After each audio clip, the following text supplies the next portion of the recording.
খ্রিস্টান লোককে যদি ধর্মযাজক গবেষক তাকে জিজ্ঞাসা করেন যে ঈসা আলাইহিস সালামের পূর্বে তাদের ভাষায় যীশু খ্রিস্ট, তার পরে ঈসা আলাইহিস সালামের পরে সর্বোত্তম সবচেয়ে সম্মানিত মানুষ আপনাদের কাছে কে? একজন খ্রিস্টান বলবে আমাদের কাছে ঈসা আলাইহিস সালামের পর ঈসা আলাইহিস সালামের 10 জন খাস সাহাবী ছিলেন। বলেন কয়জন? কথা বলেন কয়জন? 11 জন ছিলেন। এর মধ্যে একজন হলো মুনাফিক। বলেন একজন কি? সেই ঈসা আলাইহিস সালাম কোন জায়গায় অবস্থান করেছিল ইহুদিদের কাছে প্রকাশ করে দিয়েছিল। 11 জন থেকে একজন মুনাফিক হয়ে গেল। ঈসা আলাইহিস সালামের যত উম্মত ছিল সবচেয়ে গুরুত্বপূর্ণ খাস লোক ছিল 10 জন। খ্রিস্টানকে যদি জিজ্ঞাসা করেন, খ্রিস্টান বলবে ঈসা আলাইহিস সালামের পর সবচেয়ে সম্মানিত আমাদের কাছে যারা, তারা হচ্ছে ঈসা আলাইহিস সালামের এই 10 জন সাহাবী। একটু জোরে বলেন না সুবহানাল্লাহ। একটা খ্রিস্টান তার নবীর সাথীদেরকে সম্মানের সাথে স্মরণ করে। আপনি যদি একটা ইহুদিকে জিজ্ঞাসা করেন, সে বনি ইসরাইলের নবীদের কথা বলবে। বনি ইসরাইলের নবীদের যারা অনুসারী ছিল, সঙ্গী সাথী ছিল, তারাই আমাদের কাছে উত্তম। কিন্তু আফসোসের বিষয়, মুসলমান নামদারি কিছু মৌলবী আছে যারা আমার নবীর সঙ্গী সাথী সাহাবীদেরকে নিয়ে সমালোচনা করে। এরকম বাটফার আছে না নাই? আজকে ইহুদি খ্রিস্টান দেখেন, ইহুদি খ্রিস্টান তাদের নবীদের সঙ্গী সাথী নিয়ে কোনো সমালোচনা করবে না। আজকে মুসলমান নামদারি, আজকে তারা আমার নবীর সঙ্গী সাথীদের নিয়ে সমালোচনা করে। তাহলে এক কেন্দ্রিক আমরা বুঝতে পারি এই সমস্ত কথিত শিয়া নামদারি যারা মৌলবী, তারা ইহুদি নাসারাদের চাইতেও বৈশিষ্ট্যগতভাবে আরো নিকৃষ্ট। কথা কন ঠিক কি না? আমার কথাগুলো একটু গরম, পছন্দ হলে দাওয়াত দিবেন, না হলে নাই। কিন্তু কথা বলতে হবে হক। কথা বলেন না কেন? ঠিক কি না? আজকে সাহাবীদের সমালোচনা হয়, এজন্য আমরা বই লিখতে হয়। আমি বই লিখেছি 732 পৃষ্ঠা। সাহাবী রাসূল হযরত আমির মুয়াবিয়া রাদিয়াল্লাহু তাআলা আনহু, এই বই লিখেছি। এখনো পর্যন্ত কোনো শিয়া জবাব দিতে পারে নাই, পারবেও না। কারণ আমরা জানি আল্লাহর নবীর একজন সাহাবী ছিলেন হযরত আমির মুয়াবিয়া রাদিয়াল্লাহু তাআলা। এটা হক। কথা বলেন না কেন? ঠিক কি না? এখানে একটা জিনিস বুঝতে হবে, সাহাবীদের মধ্যে 12টা ক্লাস। ইমাম জালালউদ্দিন সুয়ুতী, আমি আমার এই বই উল্লেখ করেছি, তাদরিবুর রাবি উসুল হাদিসের বিখ্যাত কিতাব, যেটা মিশর আজহার সহ বিভিন্ন বিশ্ববিদ্যালয়, এমনকি আহলে হাদিসদের বিশ্ববিদ্যালয়গুলোতে পড়ানো হয়। উসুল হাদিসের একটা অন্যতম কিতাব, কিতাবের নাম হচ্ছে তাদরিবুর রাবি। আমার বাসায় আছে, ইমাম জালালউদ্দিন সুয়ুতীর লেখা। সেখানে ইমাম সুয়ুতী উল্লেখ করেছে সাহাবীদের মধ্যে 12টা ক্লাস। বলেন কয়টা ক্লাস? সব সাহাবীদের মর্যাদা কি এক সমান? না, ক্লাস আছে। হযরত আবু বকর, খোলাফায়ে রাশিদিন, আহলে বাইত, তাদের সাথে মক্কা বিজয়ের সময় যারা ইসলাম কবুল করেছে তাদের মর্যাদার এক সমান কখনো হবে?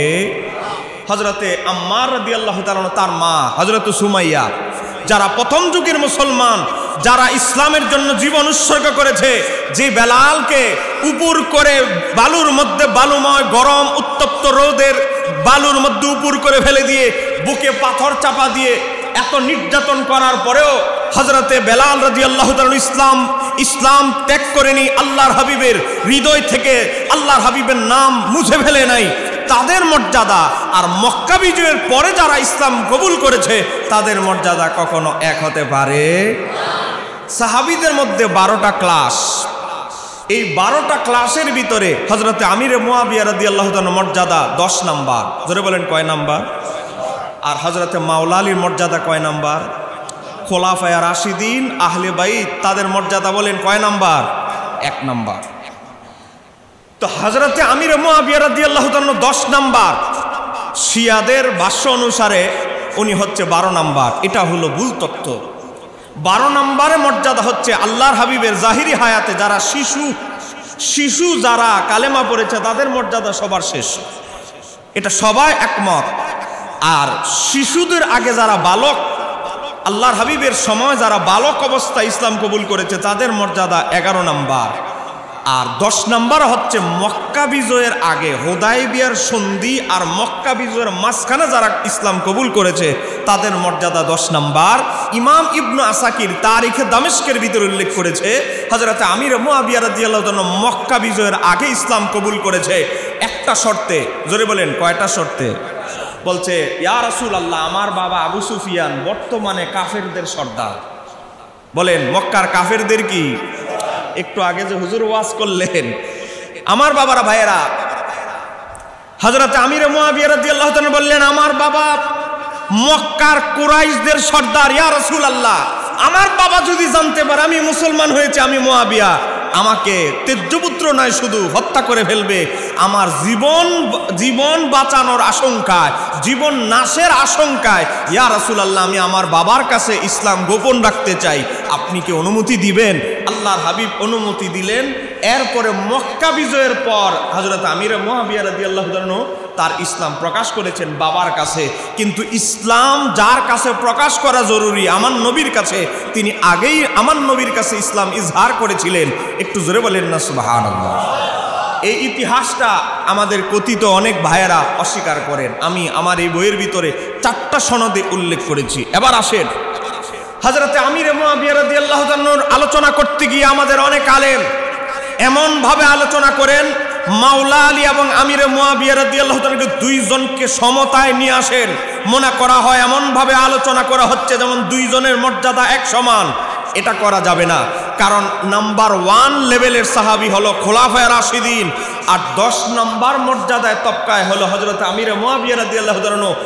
অন্তত 9টা তবকা ডিফারেন্স। অতএব সাহাবী হিসাবে এজমালি সবার মর্যাদা একসাথে, সাহাবী তাদের মর্যাদা একরকম, ঠিক আছে। আবার তবাকাত হিসেবে হযরত মাওলা আলীর সাথে হযরত আমির মুআবিয়া রাদিয়াল্লাহু তাআলার কোনো তুলনা চলবে? আরেকটু জোরে বলেন, তুলনা চলবে? এটা আমি বলছি না, ইতিহাস থেকে দেখাচ্ছি। এই কিতাবের নাম হচ্ছে আল বিদায়া ওয়ান নিহায়া। 8 নম্বর খণ্ড লিখেছেন ইমাম ইবনু কাসির। আমরা অনুবাদ করিনি, ইসলামিক ফাউন্ডেশন থেকে দেখেন, বাংলা করা হয়েছে, আরবিও আছে আমার গাড়িতে। ইমাম ইবনু কাসির আল বিদায়া ওয়ান নিহায়া 8 নম্বর খণ্ড 248 পৃষ্ঠা। বলেন 8 নম্বর খণ্ড 200 কত পৃষ্ঠা? 48 পৃষ্ঠা। আমি যতগুলো কথা বলবো নগদ ডকুমেন্ট সহকারে, প্রত্যেকটা রেফারেন্স সহকারে বলবো। মিডিয়া রেকর্ড হচ্ছে, লাইভে যাচ্ছে, পরবর্তীতে কেউ যেন বলতে না পারে সাফার জোরে কথা বলে গেলাম। কথা কন না কেন, ঠিক কিনা? হযরত আমির মুআবিয়া রাদিয়াল্লাহু তাআলার বক্তব্য দেখেন, উনার আর মাওলা আলীর মধ্যে মর্যাদা কি পার্থক্য, এটা আমির মুআবিয়া রাদিয়াল্লাহু তাআলা নিজে বলতেছেন। সিফফিনের যুদ্ধ যখন সংগঠিত হবে, এর আগ মুহূর্তে হযরত আলী রাদিয়াল্লাহু তাআলা তার প্রতিনিধি পাঠালেন। কাকে পাঠালেন? হযরত আবু মুসলিম আল খাওয়ালানি রাদিয়াল্লাহু তাআলা। আবু মুসলিম খাওয়ালানি এমন একজন ব্যক্তি ছিলেন যাকে ভণ্ড নবীরা আগুনে ফেলে দেওয়ার পরেও তার একটা পশম আগুন স্পর্শ করে নাই। একটু জোরে বলেন না সুবহানাল্লাহ। হযরত আবু মুসলিম খাওয়ালানি ইহুদি ধর্মের বড় পণ্ডিত ছিলেন। আল্লাহর হাবিবের ওফাতের সন্নিকট সময়ে তিনি কালেমা কবুল করেছেন। আল্লাহর হাবিবের দিদারের জন্য ইয়ামান দেশ থেকে রওনা দিয়েছেন। আসার পরে শুনে 2 দিন হয়েছে আল্লাহর হাবিবকে দাফন করা হয়েছে। হযরতে আবু মুসলিম খাওয়ালানি আল্লাহর হাবিব রওজা মোবারকে অঝরে কাঁদতে লাগলেন। হযরতে আবু বকর সিদ্দিক রিকোয়েস্ট করলেন আপনি মদিনায় থাকেন। তিনি বললেন না, আমি এই কালেমার দাওয়াত ইয়ামান দেশে প্রচার করতে চাই। একটু জোরে বলেন না সুবহানাল্লাহ। তিনি ছিলেন ইহুদি ধর্মের বড় পণ্ডিত, তিনি মুস্তাজাবুদ দাওয়া ছিলেন। হযরতে আবু মুসলিম খাওয়ালানি তার দেশে, তার সময়ে হযরত ওমর রাদিয়াল্লাহু তাআলা জামানায় তার দেশে এক বন্ড নবীর আবির্ভাব হলো। টাকা পয়সা ভালো। চট্টগ্রামের প্রথম সারির শিল্পপতির ভিতরে আমরা আমাদের সুফি মিজান সাহেবকে ধরি, বিভিন্ন কোম্পানি আছে তাদেরকে ধরি।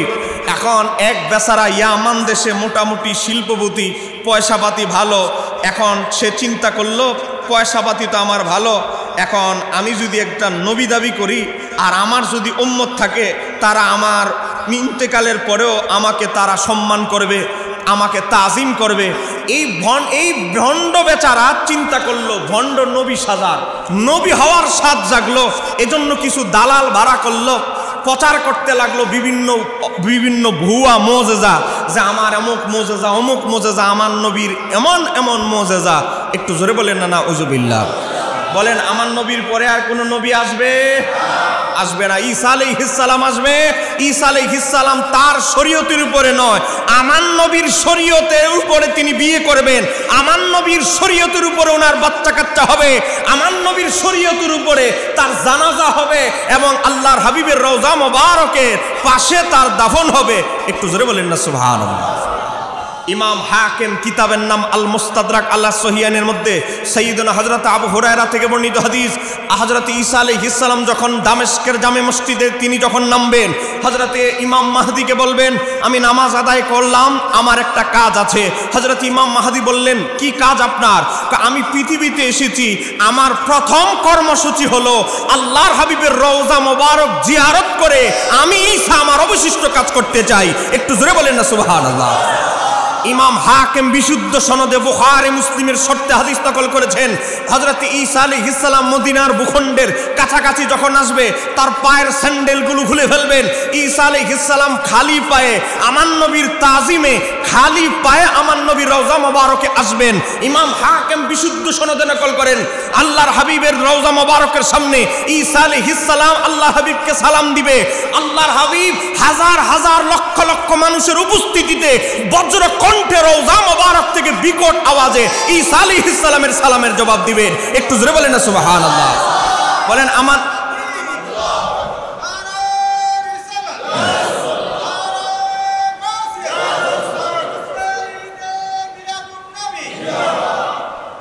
গভীর মনোযোগ। বলেন আমার নবী মরা নবী না হায়াতুন নবী? ঈসা আলাইহিস সালামের আকীদা আল্লাহর হাবিব হায়াতুন নবী। এজন্য আল্লাহর হাবিব তার রওজা মোবারক থেকে বজ্র কণ্ঠে আওয়াজ দিবেন ঈসা আলাইহিস সালামের সালামের জবাব। বলেন আমার নবী এখনো যাদের হৃদয়ের কান আছে, যারা শোনার মতো শুনতে পারে, এখনো আল্লাহর হাবিবের রওজা মোবারক থেকে সাহায্যপ্রাপ্ত হয়, আমার নবীর সালামের জবাব শুনতে পায়। এরকম আছে না নাই? কথা বলেন আছে না নাই? আজকে দেখেন আমাদের জামাত ইসলামের ভাইদের প্রিয় আলেম ছিলেন, কওমি ভাইদের প্রিয় আলেম ছিলেন মাওলানা মহিউদ্দিন খান, মাসিক আল মদিনার সম্পাদক ছিলেন। তিনি একটি বই লিখেছেন স্বপ্নযোগে রাসূলুল্লাহ সাল্লাল্লাহু আলাইহি সাল্লাম। এটা বাংলা পাওয়া যায়, গুগলে লিখবেন স্বপ্নযোগে রাসূলুল্লাহ সাল্লাল্লাহু আলাইহি সাল্লাম পিডিএফ, বাংলা পিডিএফও পড়তে পারবেন, অথবা আন্দরকিল্লা থেকে কিনবেন, 120 টাকা থেকে 150 টাকার মধ্যে দাম।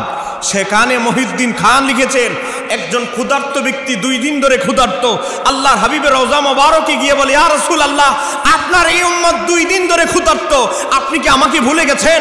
আল্লাহ তো কোরআনে বলেছে বিল মুমিনিনা রাউফুর রহিম, আপনি মুমিনদের জন্য অতিশয় দয়ালু, আপনি কি আমি অদমকে ভুলে গেছেন? একটু পরে এই পাঠটি বলতেছে, একটু পরে আল্লাহর হাবিবের ওই যে আশেক তার ঘুম একটু তন্দ্রা চলে আসলো, পিলারের মধ্যে হেলান দিয়ে একটু ঘুমাতে লাগলেন। দেখতে পাচ্ছেন আল্লাহর হাবিব রওজা মোবারক থেকে বের হয়ে আল্লাহর হাবিব একটা পাত্রের মধ্যে 2টা রুটি আর 4টা খেজুর তাকে দিয়ে দিলেন। সে যখন দেখলো আল্লাহর হাবিব খেজুর আর রুটি দিয়েছেন, চোখটা খুলে দেখে আল্লাহর হাবিবকে স্বপ্নে যেভাবে দেখেছে বাস্তবেই তার হাতে আল্লাহর হাবিবের দেওয়া রুটি আর খেজুর তার হাতে বিদ্যমান। একটু জোরে বলেন না। এটা উনাদের কিতাবে আছে, যদিও এখন আমরা বললে নবীর এলমে গায়েবের কথা বললে শিরিকের ফতোয়া আছে না নাই? কথা বলেন আছে না নাই? সময় খুবই কম। ইমাম আবু মুসলিম আল খাওয়ালানি, আমি বলছি আল বিদায়া ওয়ান নেহা 8 নম্বর খণ্ড 277 পৃষ্ঠা, ইসলামিক ফাউন্ডেশন থেকে অনুবাদ, পিডিএফ ডাউনলোড করে মিলিয়ে নিতে পারেন। এবার আসেন, ইমাম আবু মুসলিম খাওয়ালানির যুগে এই ভণ্ড নবী টাকা পয়সা দিয়ে কিছু আলেম ভাড়া করেছে। এমন মৌলবী, দুনিয়াদার মৌলবী যারা টাকার কাছে ইমান বিক্রি করে, এই জামানায়ও আছে না নাই? কথা বলেন আছে না নাই? অল্প কিছু হাদিয়ার জন্য কোনো সময় ওয়াহাবিদের কাছে, কোনো সময় শিয়াদের কাছে ইমান বিক্রি করে ফেলে। কথা বলেন আছে না নাই?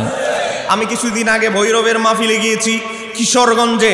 আমাদের কিছু সুন্নি নামদারি অনেক আলেম, প্রায় 12 থেকে 13 জন, এরা এখন বুঝেন না ইসলামী একটা নতুন দল আছে না ইসলামী, এই দলে হাদিয়া তোফা পেয়ে এই দলে যোগদান করেছে। আমাকে অনেক মানুষ দুঃখ করে বলতেছে এরা জোর গলা এদের বিরুদ্ধে কথা বলতো, ওয়াহাবি বলে টিটকারি করতো, আজকে কিছু হাদিয়া তোফা পদের লোভে অমুক দলে যোগদান করেছে। এরকম দুনিয়াবাজ আলেম আছে না নাই? কিছু আলেম ওই ভণ্ড নবীর প্রচার শুরু করলো। এই অবস্থায় যারা ভণ্ড নবীর বিরুদ্ধে কথা বলতো, গুন্ডা বাহিনী দিয়ে রাত্রেবেলা তাদেরকে গুম করে ফেলা হতো। এই অবস্থায় দুর্বল যারা, অসহায় গরিব মানুষ, ভণ্ড নবীর বিরুদ্ধে কথা বলতে আর সাহস পেল না। এমন পরিস্থিতিতে আল্লাহর হাবিবের একজন আশেক আবু মুসলিম খাওয়ালানি, যিনি আমার নবীর দিদার পায় নাই মাত্র 2 থেকে 3 দিনের ব্যবধানের কারণে, সে আবু মুসলিম খাওয়ালানি ভণ্ড নবীকে চ্যালেঞ্জ করে বললেন, ভণ্ড নবীর অনুসারীরা, আমার নাম আবু মুসলিম আল খাওয়ালানি, আমি নবীর কোন সাহাবী হওয়ার সৌভাগ্য আমার হয় নাই, কিন্তু নবীর প্রতি মুহাব্বত প্রেম আমার আছে। আমি তোমার এই ভণ্ড নবীকে আমি আগামীকাল বাহাসের চ্যালেঞ্জ দিচ্ছি। বাহাস কিভাবে হবে? বাহাস এলেম দিয়ে হবে না, বাহাস হবে বেলায়েতি ক্ষমতা দিয়ে। একটু জোরে বলেন বাহাস হবে কি ক্ষমতা দিয়ে? বেলায়েতের পাওয়ার দিয়ে। বাহাস কিভাবে হবে? আগামীকাল আগুনের কুণ্ডুলি বানানো হবে, আগুনের কুণ্ডুলিতে আমিও ঝাঁপ দিব, আগুন যদি আমাকে খেয়ে ফেলে, ইসলাম ধর্মের নবী আমার নবী ভুয়া, আর এই ভণ্ড নবী যদি আগুন স্পর্শ না করে, এই ভণ্ড নবী হক, আর ভণ্ড নবীকে যদি আগুন খেয়ে ফেলে, তাহলে এই ভণ্ড নবী ভণ্ড প্রমাণিত হবে। আমি আবু মুসলিম খাওয়ালানিকে যদি আগুন খেয়ে ফেলে, আমার নবী ভণ্ড প্রমাণিত হবে। একটু জোরে বলেন না। বলেন এই চ্যালেঞ্জ কি আমি আপনি হঠাৎ করে দিতে পারবো? যার সাথে আল্লাহর হাবিবের গভীর সম্পর্ক, তিনি ছাড়া এই চ্যালেঞ্জ কেউ দিতে পারবে? আমার বাবারা ভাইয়েরা, চ্যালেঞ্জ দিয়েছে ইমাম ইবনু জারির আত-তাবারি, তারিখে তাবারিতে রেখেছে। এখন ভণ্ড নবী তো জানে যে আগুন তো আমারে খাতির করবে। বলেন আগুন আমাকে খাতির করবে। ভণ্ড নবী কি করেছে? রাত্রেবেলা গুন্ডা পাঠিয়েছে, আবু মুসলিম খাওয়ালানিকে ঘর থেকে গায়েব করে ফেলতে হবে। এরপরের দিন আমরা মঞ্চের মধ্যে চিৎকার করে বলবো, আবু মুসলিম খাওয়ালানি পালিয়ে গিয়েছে, পলাতক বাহাস থেকে। এই অবস্থায় আল্লাহর হাবিবের দরবারে সব খবর আছে না নাই? ইয়ামান দেশে কি গন্ডগোল চলছে? জামানাটা হলো হযরতে ওমর রাদিয়াল্লাহু তাআলার খিলাফত কাল। এই গন্ডগোল ইয়ামান দেশে শুরু হয়েছে। বলেন আমার নবীর দরবারে খবর আছে না নাই? আল্লাহর হাবিব স্বপ্নে দিদার দিলেন আবু মুসলিম খাওয়ালানিকে। আবু মুসলিম খাওয়ালানি, আমি তোমাকে দোয়া করে দিয়েছেন, আমি নবী, আগুনের আগুন তোমার শরীর তো দূরের কথা, তোমার জামার একটা সুতাও আগুন স্পর্শ করবে না। আমি নবী তোমার জন্য দোয়া করে দিলাম।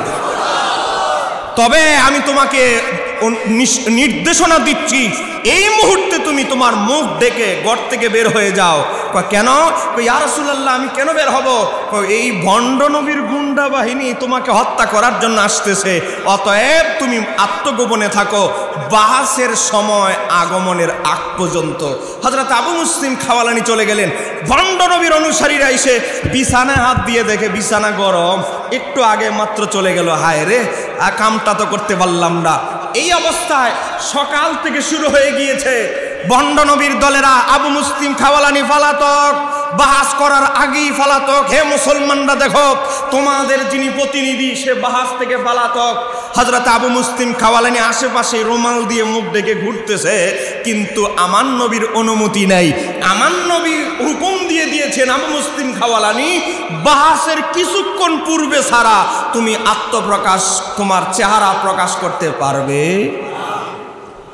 হঠাৎ করে যখন বাহাসের সময় আসলো, আবু মুসলিম খাওয়ালানি একটা পাথরের টুকরার উপরে দাঁড়িয়ে বলতে লাগলেন, হ্যাঁ ভণ্ড নবীর অনুসারীরা, ইসলাম ধর্মের অনুসারী, আল্লাহর হাবিবের উম্মত আবু মুসলিম খাওয়ালানি পালায় নাই, মুহাম্মদ সাল্লাল্লাহু আলাইহি ওয়াসাল্লামের উম্মতরা পালায় না, যুদ্ধের ময়দান থেকে পালিয়েছে ইতিহাস নাই। চিৎকার দিয়ে বলতে হবে সুবহানাল্লাহ।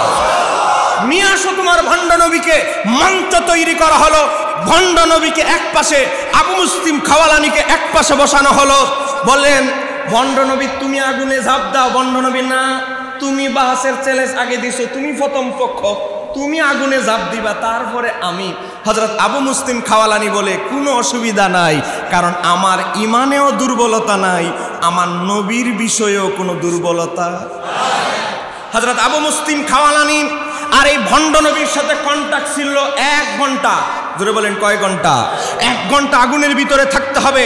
হযরত আবু মুসলিম খাওয়ালানি পাগড়ি সহ, পাগড়ি খুলে নাই, পাগড়ি সহ জুব্বা সহকারে আগুনের কুণ্ডলিতে ঝাঁপ দিলেন। 1 ঘন্টার জায়গায় 3 ঘন্টা থাকলেন আর মুস্কি মুস্কি হাসতেছেন। পরবর্তীতে জিজ্ঞেস করা হয়েছিল, আপনি কেন মুস্কি হাসতেছিলেন আগুনের কুণ্ডলীর ভিতরে? তিনি তার ছাত্রদের কাছে বলেছিলেন, আমি হাসবো না, আমার নবী আগুনের কুণ্ডলীর পাশে দাঁড়ায় আমার দিকে তাকিয়ে তাকিয়ে হাসতেছিল। হযরতে ইমাম আবু মুসলিম আল খাওয়ালানি তারপরে যখন তিনি আগুনের কুণ্ডলী থেকে বের হবেন, ভণ্ড নবী এমনভাবে পালাতে লাগলো, ভণ্ড নবীর যারা সাধারণ ভক্ত অনুরক্ত, যারা না বুঝে তার অনুসারী হয়েছিল, তারা এমন ফিদানি দিল, ফিটাইতে ফিটাইতে জাহান্নামে পাঠিয়ে দিল। হযরত আবু মুসলিমের কারণে গোটা ইয়ামান দেশে যাদের ঈমান দুর্বল ছিল, যত ইহুদি ছিল, যত খ্রিস্টান ছিল, তারা হযরত আবু মুসলিমের এই কারামত দেখে, আমার নবীর মুজিজা দেখে, ইয়ামান দেশে যারাই বেঈমান ছিল, ঈমানহীন ছিল, প্রত্যেকে এই কারামতের উসিলায় আল্লাহ তাদেরকে ইসলামের ছায়াতলে আশ্রয় দিয়ে দিলেন। এই খবর চলে গেল হযরত ওমর রাদিয়াল্লাহু তাআলার কাছে। হযরত ওমর শুনে হতভম্ব হয়ে গেলেন যে আল্লাহর হাবিবের উম্মতের ভিতরে এমন উম্মত আছে যে 3 ঘন্টা আগুনে থেকেছে। চ্যালেঞ্জ দিয়ে হযরত ওমর চিঠি লিখলেন। আমি ওমর ইবনুল খাত্তাব, আমিরুল মুমিনিন লেখে নাই, বলতেছেন, আমি ওমর ইবনুল খাত্তাব তোমাকে অনুরোধ করছি, রাষ্ট্রীয় কাজের কারণে আমি ইয়ামান দেশে যেতে পারছি না, কারণ আমি একজন খলিফা। আবু মুসলিম খাওয়ালানি, তোমার সাথে আল্লাহ ইব্রাহিম আলাইহিস সালামের সাথে যেমন আচরণ করেছে, আল্লাহ তোমার সাথে এমন আচরণ করেছে। তোমাকে আমি এক নজর ওমর ইবনুল খাত্তাব দেখতে চাই, তুমি কি আমার দাওয়াত গ্রহণ করবে? আবু মুসলিম খাওয়ালানি চোখের পানি ছেড়ে দিয়ে তিনি রওনা দিলেন মদিনাতুল মুনাওয়ারায়। একটু জোরে বলেন। এবার আসেন আবু মুসলিম খাওয়ালানির, তাকে যখন পরিচয় করিয়ে দিচ্ছে আমিরুল মুমিনিন, আপনি যাকে দাওয়াত দিয়েছেন খাস মেহমান আবু মুসলিম খাওয়ালানি, তিনি হচ্ছে উনি। হযরত ওমর তার চেহারা থেকে সিংহাসন থেকে দাঁড়িয়ে গেলেন। ইমাম ইবনে কাসির আল বিদায়া ওয়ান নিহায়া 8 নম্বর খণ্ড 277 পৃষ্ঠার ভিতরে লেখেন, তারপরে কি হযরত ওমর রাদিয়াল্লাহু তাআলা বলতে লাগলেন, তাকে হযরত ওমরের চেয়ারে বসিয়ে, প্রশংসা আল্লাহর, বাংলা অনুবাদ যেভাবে করা হয়েছে, প্রশংসা আল্লাহর যিনি আমাকে, হযরত ওমর বলতেছে, আমাকে মৃত্যুর পূর্বে উম্মত মুহাম্মাদের মাঝে এমন ব্যক্তির দর্শন দান করেছেন যার সাথে আল্লাহ ইব্রাহিম আলাইহিস সালামের ন্যায় আচরণ করেছেন। ইব্রাহিম আলাইহিস সালামকে যেভাবে কাফের মুশরিক আগুনে ফেলে দিয়ে কিছু করতে পারে নাই, আমি ওমরকে আল্লাহ এমন ব্যক্তিকে দেখার সৌভাগ্য দান করেছেন। এই উম্মত মুহাম্মাদের মধ্যে এমন ব্যক্তি আল্লাহ আমি ওমরকে দেখিয়েছে যার সাথে আল্লাহ ইব্রাহিম আলাইহিস সালামের মতো আচরণ করেছেন। একটু জোরে বলেন না। এখানেই শেষ নয়, ইমাম ইবনে কাসির আল বিদায়া ওয়ান নিহায়ার মধ্যে লেখে, এরপরে তিনি কি করলেন, তার 2 চোখের মাঝখানে কপালে চুমু খেলেন। একটু জোরে বলেন। আমি তো একজন তাবির কথা বলেছি, তিনি সাহাবিয়াতের মর্যাদায় উন্নীত হতে পারে নাই, তিনি একজন তাবি। একজন তাবির যদি এই মর্যাদা হয়, সাহাবিদের মর্যাদার সাথে আমাদের তুলনা কি চলবে? আরেকটু আসতে বলেন, চলবে? এই আবু মুসলিম খাওয়ালানির ঘটনা আমি কেন বললাম, কারণ হযরত আলী তার প্রতিনিধি হিসাবে হযরত আমিরে মুয়াবিয়া রাদিয়াল্লাহু তাআলার দরবারে এমন একজন ব্যক্তিকে সাবমিট করেছেন, পছন্দ করেছেন, যাকে ইহুদি নাসারা বন্ড নবীর অনুসারীরা আগুনে ফেলে দিয়েও কিছু করতে পারে নাই। হযরত আলী বলেছেন, হে আবু মুসলিম খাওয়ালানি, তুমি আমার পক্ষ থেকে আমিরে মুয়াবিয়া রাদিয়াল্লাহু তাআলার কাছে যাও, তুমি আমার পক্ষ থেকে প্রতিনিধি। একটু জোরে বলেন। সে আবু মুসলিম খাওয়ালানি এত বড় জলিল কদর তাবি, যার 400-র অধিক কারামত প্রকাশিত হয়েছিল, তার মতো ব্যক্তি হযরতে আলীর, মাওলা আলীর গোলাম। একটু জোরে বলেন। কারণ তিনি বেলায়েতের সম্রাট। একটু জোরে বলতে হবে, তিনি বেলায়েতের। ইমাম ইবনে আসির কিতাবের নাম উসদুল গাবা ফি মারিফাতিস সাহাবা, 8 থেকে 800 বছর আগের কিতাব। সেই কিতাবে এসেছে হযরতে ওয়াইস কুরুনি, নাম শুনেছেন আপনারা?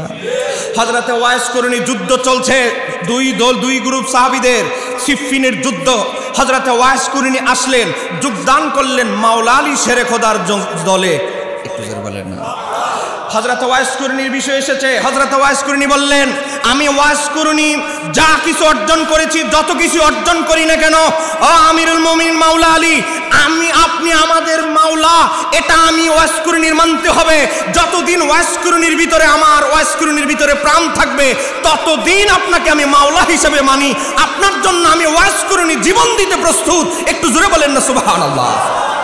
তাহলে হযরত ওয়াইস কুরনির মতো ব্যক্তি, যার কাছে আমার নবী বলেছিলেন ওমর আলী তার সাথে যদি তোমাদের সাক্ষাৎ হয় ওয়াইস কুরনিকে আমার উম্মতের জন্য দোয়া করতে বলবে, সে ওয়াইস কুরনি বলে আমারও মাওলা অভিভাবক হলেন শেরে খোদা মাওলা আলী, এজন্য সমস্ত মুমিনদের মাওলা শেরে খোদা মাওলা আলী। একটু জোরে বলেন না সুবহানাল্লাহ, জোরে বলেন মারহাবা। ভালো আছে?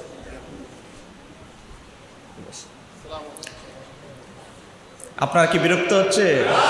আমার সাবজেক্টটা বড়, কথাগুলো বলতেছি খুব দ্রুত, কারণ না হয় শেষ করতে পারবো না সাবজেক্ট। এবার আসেন, হযরতে ওয়াইস কুরনির মতো ব্যক্তি এত বড় ওলি হওয়ার পরেও হযরতে আবু মুসলিম খাওয়ালানি, যাকে আগুনে ফেলে দিয়ে ধ্বংস করতে পারে নাই, তার মতো ব্যক্তি এত বেলায়েত লাভ করার পরেও গোলামি বরণ করতে হয়েছে আহলে বাইতের। তাহলে বলেন মুমিন হিসেবে আহলে বাইতের গোলামি করতে হবে কি হবে না? বলেন আহলে বাইতকে হৃদয়ে ভালোবাসতে হবে কি হবে না? হবে। হযরত ওয়াইস কুরনি এত বড় জলিল কদর তাবি উঁচু মাপের ব্যক্তি হওয়ার পরেও মাওলা আলীর সান্নিধ্য সোহবত লাভ করেছেন। ইমামে আজম, যাকে নাম বলা হয় ইমামে আজম, সে ইমামে আজম এত বড় ইমামে আজম হওয়ার পরেও আহলে বাইতের রাসূল ইমাম জাফর সাদিকের সোহবতে যেতে হয়েছে। ইমাম বুখারীর মতো ব্যক্তিও আলে রাসূলের সোহবতে গিয়েছেন। ইমাম শাফির মতো এত বড় ব্যক্তিও মুসা কাযিমের সোহবতে গিয়ে, আওলাদে রাসূল আহলে বাইতের সোহবতে গিয়ে ইমাম বুখারী, ইমাম শাফি এত বড় ইমাম হয়েছেন। আমাদেরও আহলে বাইতের মুহাব্বত দরকার আছে না নাই? সম্মানিত আমার দিনী ভাইয়ের, আমি যেই পয়েন্টে ছিলাম সেটা হলো মাওলা আলী আর হযরতে আমির মুআবিয়া রাদিয়াল্লাহু তাআলা দুইজনের মাঝে মর্যাদায় পার্থক্য আছে না নাই? এটা আমরা বলবো না, তারাই বলতেছে তাদের দুইজনের মর্যাদাগত পার্থক্য। হযরতে মাওলা আলী প্রতিনিধি পাঠালেন, যুদ্ধর আগে প্রতিনিধি পাঠাইতে হয়, প্রতিনিধি পাঠালেন মাওলা আলীর পক্ষে। প্রতিনিধিকে ইমাম ইবনে কাসির, কিতাবের নাম আল বিদায়া ওয়ান নিহায়া, 8 নম্বর খণ্ড, ফাউন্ডেশনের অনুবাদ 248 পৃষ্ঠা, আর আরবি নুসকার অনুবাদ হচ্ছে 148 পৃষ্ঠা। এবার আসেন, সেখানে এসেছে হযরতে আবু মুসলিম খাওয়ালানি এবং তার সাথে একদল লোক আরো কয়েকজন আসলেন। কার কাছে? হযরতে আমির মুআবিয়া রাদিয়াল্লাহু তাআলা সাক্ষাতে আসলেন মাওলা আলীর প্রতিনিধি হিসেবে। এবার আসেন, তারপরে তাকে বললেন, আবু মুসলিম খাওয়ালানি আমির মুআবিয়া রাদিয়াল্লাহু তাআলাকে বলছে আপনি আলীর সাথে প্রতিদ্বন্দ্বিতা করছেন, আপনি কি তার সমকক্ষ? আমি স্পষ্ট ভাষায় বলছি, নিজ থেকে নয়, কিতাব থেকে পড়ছি। হযরতে আবু মুসলিম খাওয়ালানি বললেন আপনি যে আলীর সাথে বিবাদে জড়াচ্ছেন, দ্বন্দ্বে জড়াচ্ছেন, আপনার মর্যাদা কি আলীর সমান? হযরতে আমির মুআবিয়া রাদিয়াল্লাহু আনহু তিনি বলেন আল্লাহর শপথ, আল্লাহর কসম খেয়ে আমির মুআবিয়া রাদিয়াল্লাহু আনহু বলছে, তিনি বলেন ওয়াল্লাহি, আল্লাহর শপথ, আমি জানি তিনি আমার চেয়ে শ্রেষ্ঠ এবং উত্তম এবং খিলাফতের অধিক উপযুক্ত। একটু জোরে বলেন না সুবহানাল্লাহ। এটা আমরা বলছি না, হযরত আমির মুআবিয়া রাদিয়াল্লাহু আনহু 3টা শব্দ ব্যবহার করেছেন। তিনি বলেন আমি জানি, আমি অবগত আছি, তিনি মানে আলী, তিনি আমার চেয়ে শ্রেষ্ঠ এবং আফদাল, উত্তম এবং খিলাফতের অধিক উপযুক্ত। তবে তার সাথে আমার বিরোধ তার ব্যক্তিগত মর্যাদা বা ব্যক্তিগত সম্পর্কের দ্বন্দ্বের কারণে নয়। তো কিসের কারণে? তো তোমরা তো জানো যে ওসমানকে অন্যায়ভাবে নিহত করা হয়েছে, আর আমি তার চাচাতো ভাই, তার বিচারের বিষয়টি আমার দায়িত্বে ন্যস্ত এবং তার হত্যার বদলা আমি চাই, কারণ ওসমানের আওলাদরাও আমার কাছে বিচার চাচ্ছে। এই বিষয়ে কেন্দ্র করে সিফিনের যুদ্ধ হয়েছে। এখান থেকে আমরা একটা বিষয় স্পষ্ট বুঝলাম, হযরতে মাওলা আলীর সাথে হযরতে আমির মুআবিয়া রাদিয়াল্লাহু তাআলা মর্যাদাগতভাবে পার্থক্য আছে না নাই? আছে। ওই যে একটু আগে বললাম, ইমাম জালালউদ্দিন সুয়ুতী কিতাবের নাম তাদরিবুর রাবি, সেখানে উল্লেখ করেছে সাহাবীদের মধ্যে 12টা ক্লাস। 1 নম্বর ক্লাসের সাহাবীরা হচ্ছে খোলাফায়ে, জোরে বলেন, 1 নম্বর হচ্ছে খোলাফায়ে রাশিদিন। হযরত আমির মুআবিয়া রাদিয়াল্লাহু তাআলা হচ্ছে 10 নম্বর তবকার। অতএব আমাদের দাবি হচ্ছে একেবারে 12 নম্বর তবকারও যদি কোনো সাহাবী হয়, একেবারে সাহাবীদের মধ্যে নিম্ন মর্যাদার হযরত ওয়াসি, যিনি হযরত আমির হামজা রাদিয়াল্লাহু তাআলাকে শহীদ করেছিলেন, হযরত ওয়াসিকেও যদি কেউ গালমন্দ করে এই বাইজিদ থানার ভিতরে, আমরা তার প্রতিবাদ করব, কারণ আমার নবীর কোনো সাহাবীর সাথে সাধারণ কোনো উম্মতের তুলনা চলবে? আরেকটু জোরে বলেন, চলবে? আমাদের বক্তব্য কোন সাহাবী, একেবারে আদনা সাহাবী, কোন সাহাবীর সমালোচনা করা যাবে না, কারণ তারা আমার আপনার সঙ্গী সাথী নয়। তারা যাকে সৃষ্টি না করা হলে কোনো কিছু সৃষ্টি করা হতো না, তার সঙ্গী সাথী, তার সঙ্গী সাথীদের সমালোচনা করার ক্ষমতা, যোগ্যতা আমার আপনার আছে? আরেকটু জোরে বলেন আছে? ইমাম আবু হানিফা তিনি আমাদের মাযহাবের কি? পিছনের ভাইরা বলেন। ইমাম আবু হানিফাকে এক শিয়া এসে প্রশ্ন করলো যে হযরত ইমাম আবু হানিফাকে যে আলী আর মুয়াবিয়া দুইজনের ভিতরে যে যুদ্ধ হলো, এই যুদ্ধের বিষয়ে আপনার বক্তব্য কি? ইমাম আবু হানিফা তার চেয়ার থেকে দাঁড়িয়ে তাকে বলতে লাগলেন, আমি আমার বইয়ের ভিতরে উল্লেখ করেছি চার মাযহাবের ইমামের দৃষ্টিতে হযরত আমিরে মুয়াবিয়া, এই পয়েন্টটা পাবেন। হযরত ইমাম আবু হানিফা বললেন, তুমি এমন এক প্রশ্ন করেছো, আমি নুমান বিন সাবিত হাসরের ময়দানে আমার আমলের হিসাব কিভাবে দিব এটা নিয়ে চিন্তিত, আর তুমি আছো সাহাবীদের আমলের হিসাবের ভুল ধরা। আর আমি তো নুমান বিন সাবিত নিজের আমলের হিসাব নিয়ে চিন্তিত, সাহাবীর আমলের তদারকি করার ক্ষমতা দুঃসাহস আমি নুমান বিন সাবিতের এখন হয় নাই। একটু জোরে বলেন না।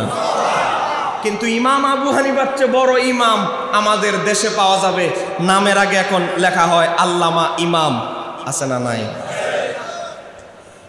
বাবা, মানুষদেরকে দৃষ্টি আকর্ষণের জন্য আবার নারী ভাড়া করে ঢুকিয়ে দিয়েছে, সুন্দরী নারীদেরকে ফিটিং করে দিয়েছে, কারণ যাদের কলব দুর্বল তারা একটু নারীদের প্রতি আকৃষ্ট হবে। তখন না কেন যুগে যুগে দেখবেন ইহুদি নাসারা বিভিন্ন বাতিল ফেরকারা মানুষদেরকে দুর্বল করার জন্য, নফস দুর্বল করার জন্য নারী চক্র ব্যবহার করত। এই যুগেও শিয়ারা নারী চক্র ব্যবহার করে। শিয়ারা নারী চক্র ব্যবহার করার জন্যই তারা একটা প্রথা আবিষ্কার করেছে, নাম দিয়েছে মুতা বিয়ে। 2 ঘন্টার জন্য আপনার সাথে আলাপ করে দিবে, 3 ঘন্টার জন্য বিয়ে করায় দিবে, এটাকে বলা হয় মুতা বিয়ে। অথচ ইমাম বাইহাকি সুনানুল কুবরায় নকল করেছে, ইমাম জালালউদ্দিন সুয়ুতী 7টা সনদে তাফসির আদ-দুররুল মানসুরের ভিতরে উল্লেখ করেছে, মাওলা আলী বলেছে আল্লাহর হাবিবের জমানায় মুতা বিয়ে হারাম করা হয়েছে।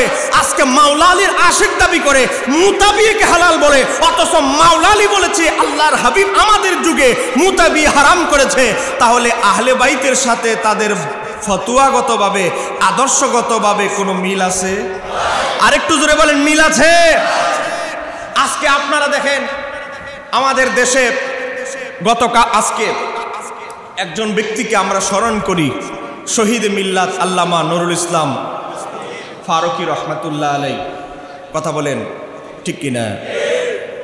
যেহেতু ওনার ইন্তেকালের তারিখ হিসেবে কথাটা আমার বলতেই হচ্ছে, ওনার ছেলে একজন যেই ভাবায় অকথ্য ভাষায় সুন্নি আলেমদেরকে, বিশেষ করে চট্টগ্রামের সুন্নি আলেমদেরকে কটাক্ষ করে যে কথা বলেছে, জুতা মারি সেই সমস্ত আলেমদের গালে যারা হযরতে শুহাদায়ে কারবালার মাহফিলের আয়োজন করে আর হযরতে আমির মুয়াবিয়ার প্রশংসা করে।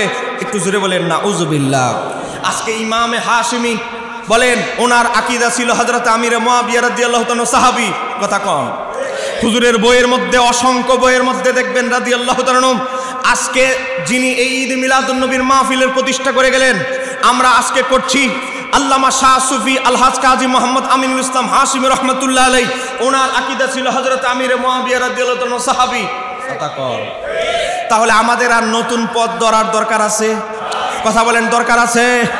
দেখেন একটা মজার বিষয়, একটু গভীরভাবে উপলব্ধি করবেন। ইমাম ইবনু কাসির আল বেদায়া ওয়ান নেহা কিতাবে উল্লেখ করেছেন, ইমাম ইবনে হাজার আসকালানি কিতাবের নাম তাহজিবুত তাহজিবের ভিতরে উল্লেখ করেছেন। আমি আমার বইয়ের ভিতরে ফিতনা ফাসাদের মোকাবেলায় আমাদের সঠিক আকীদা, এখানে একটা অধ্যায় এনেছি, ইসলামী শরীয়তের 4 মাযহাবের আলোকে এজিদের পরিণতি, এজিদের হুকুম। এই অধ্যায়ের ভিতরে দেখবেন আমার বাবারা ভাইরা, হযরত ওমর বিন আব্দুল আজিজ যাকে বলা হয় 5ম খলিফা, তার সামনে একজন ব্যক্তি এজিদকে বলল আমিরুল মুমিনিন। বলেন এজিদকে কি বলল? আমিরুল। এই কথা বলার পরে হযরতে ওমর বিন আব্দুল আজিজ বললেন, অথচ তিনি উমাইয়া বংশের লোক ছিলেন, ওমর বিন আব্দুল আজিজ বললেন তুমি কি বললে? এজিদ আমিরুল মুমিনিন। তিনি জেনা ব্যভিচার বিভিন্ন দণ্ড দেওয়ার জন্য এক প্রকার বেদ থাকে, এই বেদ আনতে বললেন। বেদ এনে তিনি বিভিন্ন শাস্তি দণ্ড দেয়, জল্লাদ বিভিন্ন সৈন্য দিয়ে নিজে এই শাস্তির দায়িত্ব নিলেন, নিজ হাতে এজিদকে আমিরুল মুমিনিন বলার কারণে ওই ব্যক্তিকে 20টা বেত্রাঘাত করলেন। একটু জোরে বলেন না সুবহানাল্লাহ। এজিদকে কেন আমিরুল মুমিনিন বললেন? পক্ষান্তর ইমাম ইবনে কাসির আল বিদা ওয়ান নিহা কিতাব উল্লেখ করেছেন, এক ব্যক্তি আমিরুল মুমিনিন হযরত আমির মুয়াবিয়া রাদিয়াল্লাহু আনহুকে গালমন্দ করলেন, সমালোচনা করলেন। তিনি বেত নিয়ে 10টা বেত্রাঘাত করলেন। কেন আমির মুয়াবিয়া রাদিয়াল্লাহু আনহুকে গালমন্দ করলেন? তিনি তো সাহাবী হিসেবে কেন সমালোচনা করা হলো? তাহলে দেখেন, একদিকে আমির মুয়াবিয়া রাদিয়াল্লাহু আনহুকে সমালোচনা করার কারণে ওমর বিন আব্দুল আজিজ 10টা বেত্রাঘাত করলেন। এজিদকে আবার আমিরুল মুমিনিন ওনার ছেলে এজিদকে আমিরুল মুমিনিন বলার কারণে 20টা বেত্রাঘাত করলেন। এজিদের জায়গায় হযরত আমির মুয়াবিয়া রাদিয়াল্লাহু আনহু জায়গায়। এই কথা বলেন না কেন? ঠিক কি না? এজন্য আমরা আহলে সুন্নাত ওয়াল জামাত এজিদকে নিন্দা করি তার কর্মের কারণে। কথা বলেন, এজিদকে নিন্দা করি তার কিসের কারণে? তার কর্মের কারণে। শুধু এমন নয়, এজিদ আমরা তো বলি মুহররম মাসে, কিন্তু আসলে এমন নয়। এজিদ শুধু তার ক্ষমতায় শুধু ইমাম হুসাইনকে শহীদ করেছে। এজিদ তার ক্ষমতায় জীবনে 3টা সবচেয়ে মারাত্মক কাজ করেছে। 3টার 1 নাম্বার হচ্ছে ইমাম হুসাইনকে হত্যা করা, শহীদ করা। 2 নাম্বার হলো মদিনায় আক্রমণ করা। 3 নাম্বার হলো খানায় কাবা আক্রমণ করা। বলেন এজিদের সবচেয়ে বড় জঘন্য কাজ কয়টা? আরেকটু আসতে বলেন। এই 3টা কারণে ইমামরা এজিদকে কাফের বলেছে। ইমাম আহমদ ইবনে হাম্বলকে জিজ্ঞাসা করা হলো, এজিদকে আপনি কোন কারণে কাফের বলেন, লানত দেন? ইমাম আহমদ ইবনে হাম্বল বলেছেন, সহিহ মুসলিম শরীফের হাদিস এসেছে, মুতাওয়াতির পর্যায়ের হাদিস, হেরেম মানে মদিনায় রক্তপাত করা হারাম। বলেন মদিনা শরীফে রক্তপাত করা কি? জোরে বলেন, মদিনা শরীফে রক্তপাত করা কি? হারামকে যদি কেউ হালাল মনে করে ঈমান থাকবে? জোরে বলেন ঈমান থাকবে? ইমাম আহমদ বলে, আমি এজিদকে কাফের মনে করি, সে মদিনায় রক্তপাত করাকে হালাল ফতোয়া দিয়ে শুধু এখানেই শেষ নয়, মুসলমানদের বউ বাচ্চাকে তাদের ইজ্জত লুণ্ঠন করা, তাদেরকে গনিমতের মাল হিসেবে লুণ্ঠন করাকে এজিদ হালাল ফতোয়া দেওয়ার কারণে আমি ইমাম আহমদ ইবনে হাম্বল তাকে কাফের মনে করি। একটু জোরে বলেন না সুবহানাল্লাহ। এখনো পর্যন্ত ইবনে তাইমিয়া তার মাজমাউল ফতোয়ার ভিতরে ইমাম আহমদ ইবনে হাম্বলের এই মতকে খণ্ডন করার অনেক চেষ্টা করেছে, অপচেষ্টা করেছে, কিন্তু খণ্ডন করতে পারে নাই। এখনো পর্যন্ত ইমাম মাহমুদ আলুসি কিতাবের নাম তাফসীরুল রুহুল মানি, আল্লামা ইমাম জালালউদ্দিন সুয়ুতী কিতাবের নাম তারিখুল খুলাফা, ইমাম ইবনে হিমাদ হাম্বলি কিতাবের নাম শাজারাতুজ যাহাব, ইমাম ইবনে হাজার আসকালানির কিতাবের নাম আল ইসাবা সহ 29টা আকীদার কিতাব, বিভিন্ন কিতাবে এসেছে ইমাম আহমদ ইবনে হাম্বলের রায় সত্য। ভারত উপমহাদেশে একটা আকীদার কিতাব পড়ানো হয়, শরহে আকাইদে নসবী, সেখানেও এসেছে ইমাম আহমদের বক্তব্যই সঠিক, এজিদ কাফের, তাকে লানত দেওয়া হবে। কথা বলেন, কথা বলেন না কেন? ঠিক কি না? আমরা এজিদকে তার কুকর্মের কারণে এজিদকে আমরা কাফের জানি। আর তার বাবা হযরত আমির মুয়াবিয়া রাদিয়াল্লাহু আনহু তিনি সাহাবী হিসেবে সম্মান করি। হযরত আমির মুয়াবিয়ার ইন্তিকাল হলো 60 হিজরি, কারবালার ঘটনা হলো 61 হিজরি। 1 বছর পরে গিয়ে আপনি 1 বছর আগে মারা গেলেন, 1 বছর পরে আপনার সন্তান মদ খেলো, এটার জবাবদিহি কি কবরে আপনার করতে হবে? কথা বলেন, করতে হবে। আপনার জীবদ্দশায় আপনার ছেলে সুফি দরবেশের বেশ ধরে আসে, বল চিন্তা করতেছে বাপ কখন মারা যাবে, সম্পদ দখল করব, মন ইচ্ছা মতো চলবো। এখন বাবা মারা গেল, বাবা মারা যাওয়ার পর সন্তান কুলাঙ্গার হয়ে গেল, টাকার ফান্দে পড়ে ক্ষমতার অহামিকায় নষ্ট হয়ে গেল। এই দায়ভার বাবা কবরে নিবে? নিজের বেলা ঠিক, এই ফতোয়া যদি নিজের বেলা জিজ্ঞাসা করা হয় ঠিক, কিন্তু আজকে আমাদের কিছু শিয়া ভাইয়েরা নিজেদের বেলা এটা মানে, কিন্তু সাহাবীর বেলা মানে না। আছে না নাই? কথা বলেন, আছে না নাই? আছে। মনে রাখতে হবে, সাহাবীদেরকে আহলে বাইতের বিরুদ্ধে দাঁড় করালে হবে না। প্রত্যেকটা সাহাবী আহলে বাইতের প্রতি মহব্বত আশেক সাহাবারা কেরামরা ছিল। সাহাবীরা আহলে বাইতকে জীবন দিয়ে ভালোবাসতো। বাস্তব না বাস্তব? কথা বলেন, বাস্তব না বাস্তব? আমি আপনাদেরকে জাস্ট 2টা উদাহরণ দিচ্ছি। এই আল বিদা ওয়ান নিহা 8 নম্বর খণ্ডে এসেছে, হযরত ইমাম হুসাইনকে যখন শহীদ করা হয় তখন উবাইদুল্লাহ ইবনে জিয়াদ টেবিলের মধ্যে একটা তখ্তের উপরে একটা পাত্রে ইমাম হুসাইনের শের মোবারক রাখলো। সেই সময় উপস্থিত হলেন নবীর একজন সাহাবী ইমাম ইবনে হাজার হাইতামি মক্কি, কিতাবের নাম আস-সাওয়াইকুল মুহরিকা। আমি প্রত্যেকটা কথা ডকুমেন্ট দিয়ে যাচ্ছি। কারো চ্যালেঞ্জ থাকলে করবেন, আমি ছবি মোবাইলে সবকিছু ডকুমেন্ট আছে দেখিয়ে দিব। এবার আসেন, ইমাম হুসাইনের শের মোবারক উবাইদুল্লাহ ইবনে জিয়াদের সামনে ফল কাটার স্টিকার ছুরি থাকে, এই ছুরি দিয়ে ইমাম হুসাইনের দাঁত মোবারককে বলছে কুৎসিত দাঁত, কুৎসিত চেহারা। একটু জোরে বলেন নাউজুবিল্লাহ। হযরতে যায়েদ ইবনে আরকাম বললে, উবাইদুল্লাহ ইবনে জিয়াদ পাপিষ্ঠ, তুই কার চেহারাকে কুৎসিত বলছিস, কার দাঁতকে, কার জিহ্বাকে কুৎসিত বলছিস? আমি যায়েদ ইবনে আরকাম বহুবার আল্লাহর হাবিবকে দেখেছি এই গালে চুমু খেতে, এই দাঁতে চুমু খেতে, এই জিহ্বার সাথে আমার নবী রাহমাতুল লিল আলামিনের জিহ্বা ঢুকিয়ে চুষতে। একটু জোরে বলেন না সুবহানাল্লাহ। এই উবাইদুল্লাহ ইবনে জিয়াদ পাপিষ্ঠ। আল্লাহর হাবিবের সাথে পৃথিবীতে দুইজন মানুষের মিল পাওয়া যেত, বলেন কয়জন? একজন হচ্ছে ইমাম হাসান, আরেকজন ইমাম যায়েদ ইবনে আরকাম বলতে লাগলে, পাপিষ্ঠ উবাইদুল্লাহ ইবনে জিয়াদ আল্লাহর হাবিবের সাথে দুইজন মানুষের সাদৃশ্য রাখতেন, দুইজন মানুষ, একজন হচ্ছে ইমাম হাসান এবং একজন ইমাম হুসাইন, তুই কার চেহারাকে বিশ্রী কুৎসিত বলছিস? এই কথা বলার পর উবাইদুল্লাহ ইবনে জিয়াদ বলে, তুমি যদি রাসূলুল্লাহ সাহাবী না হতে, তুমি যদি বৃদ্ধ না হতে, আমি তোমাকে এখানেই হুসাইনের মতো জবে করে ফেলতাম। ইমাম যায়েদ, হযরত যায়েদ ইবনে আরকাম বলে, আমি যায়েদ ইবনে আরকাম আহলে বাইতের জন্য যদি বৃদ্ধ বয়সে জীবন দিতে হয় জীবন দিব, তারপরেও এজিদের মতো কুলাঙ্গারের হাতে বায়াত হব না, তার মতো কুলাঙ্গারের অধীনস্থ হব না। একটু জোরে বলা যাবে কে? জীবন বাজি রেখে সত্য কথা সাহাবাই কেরাম বলেছিলেন। কথা কর। উদাহরণ নাম্বার 1। উদাহরণ নাম্বার 2, ইমাম হুসাইনের শের মোবারক নিয়ে যাওয়া হলো সিরিয়ায়। জোরে বলেন কোথায়? সিরিয়ায় যখন নিয়ে যাওয়া হলো, সিরিয়ায় নিয়ে যাওয়ার পরে দেখেন 365 পৃষ্ঠা, কিতাবের নাম আল বিদায়া ওয়ান নিহায়া, আজ থেকে প্রায় 750 বছর আগের লেখা ইতিহাস। একটু জোরে বলেন না মারহাবা। বলেন 700 কত বছর? 50। ইমাম ইবনে কাসির ইতিহাস উল্লেখ করছেন, ইমাম হুসাইনের শের মোবারক যখন নেওয়া হলো, তখন এজিদ বেয়াদবি করলো। বেয়াদবি করেছে, এখানেই শেষ নয়। এজিদ পরিকল্পনা করলো যে যেইভাবেই হোক আগামীকাল জয়নুল আবিদিনকে ফাঁসি দেওয়া হবে। জোরে বলেন কি দেওয়া হবে? এখন এজিদ বলে, কুফায় যে কোনোভাবে কামটা সেরে ফেলেছে অর্ধেক, আর বাকি কাজটা জয়নুল আবিদিনকে হত্যা করা সিরিয়া এত সহজ হবে না। এজন্য আমার সংসদের কিছু সংসদের নেতা, তাদের ভোট সমর্থন লাগবে। রাত্রেবেলা গোল মিটিং করলো, আগামীকাল তোমরা প্রস্তাব উঠাবে, আমি প্রস্তাব উঠাবো জয়নুল আবিদিনের এবং তার পরিবার কি করা যায়, তোদের সবাই ভোট দিবি, জয়নুল আবিদিনকে ফাঁসি দিয়ে দেন আমিরুল মুমিনিন। তখন আমার জন্য, এজিদের জন্য কাজটা করতে সহজ হবে। পাতানো বিচার। জোরে বলেন কি বিচার? আমাদের সমাজে কিছু শায় সর্দার আগের দিন টাকা পয়সা দিয়ে লাইন করে ফেলতো, পরের দিন সাজানো বিচার করত। এরকম বিচার এখনো গ্রামগঞ্জে আছে না নাই? এই কথা বলেন, আছে না নাই?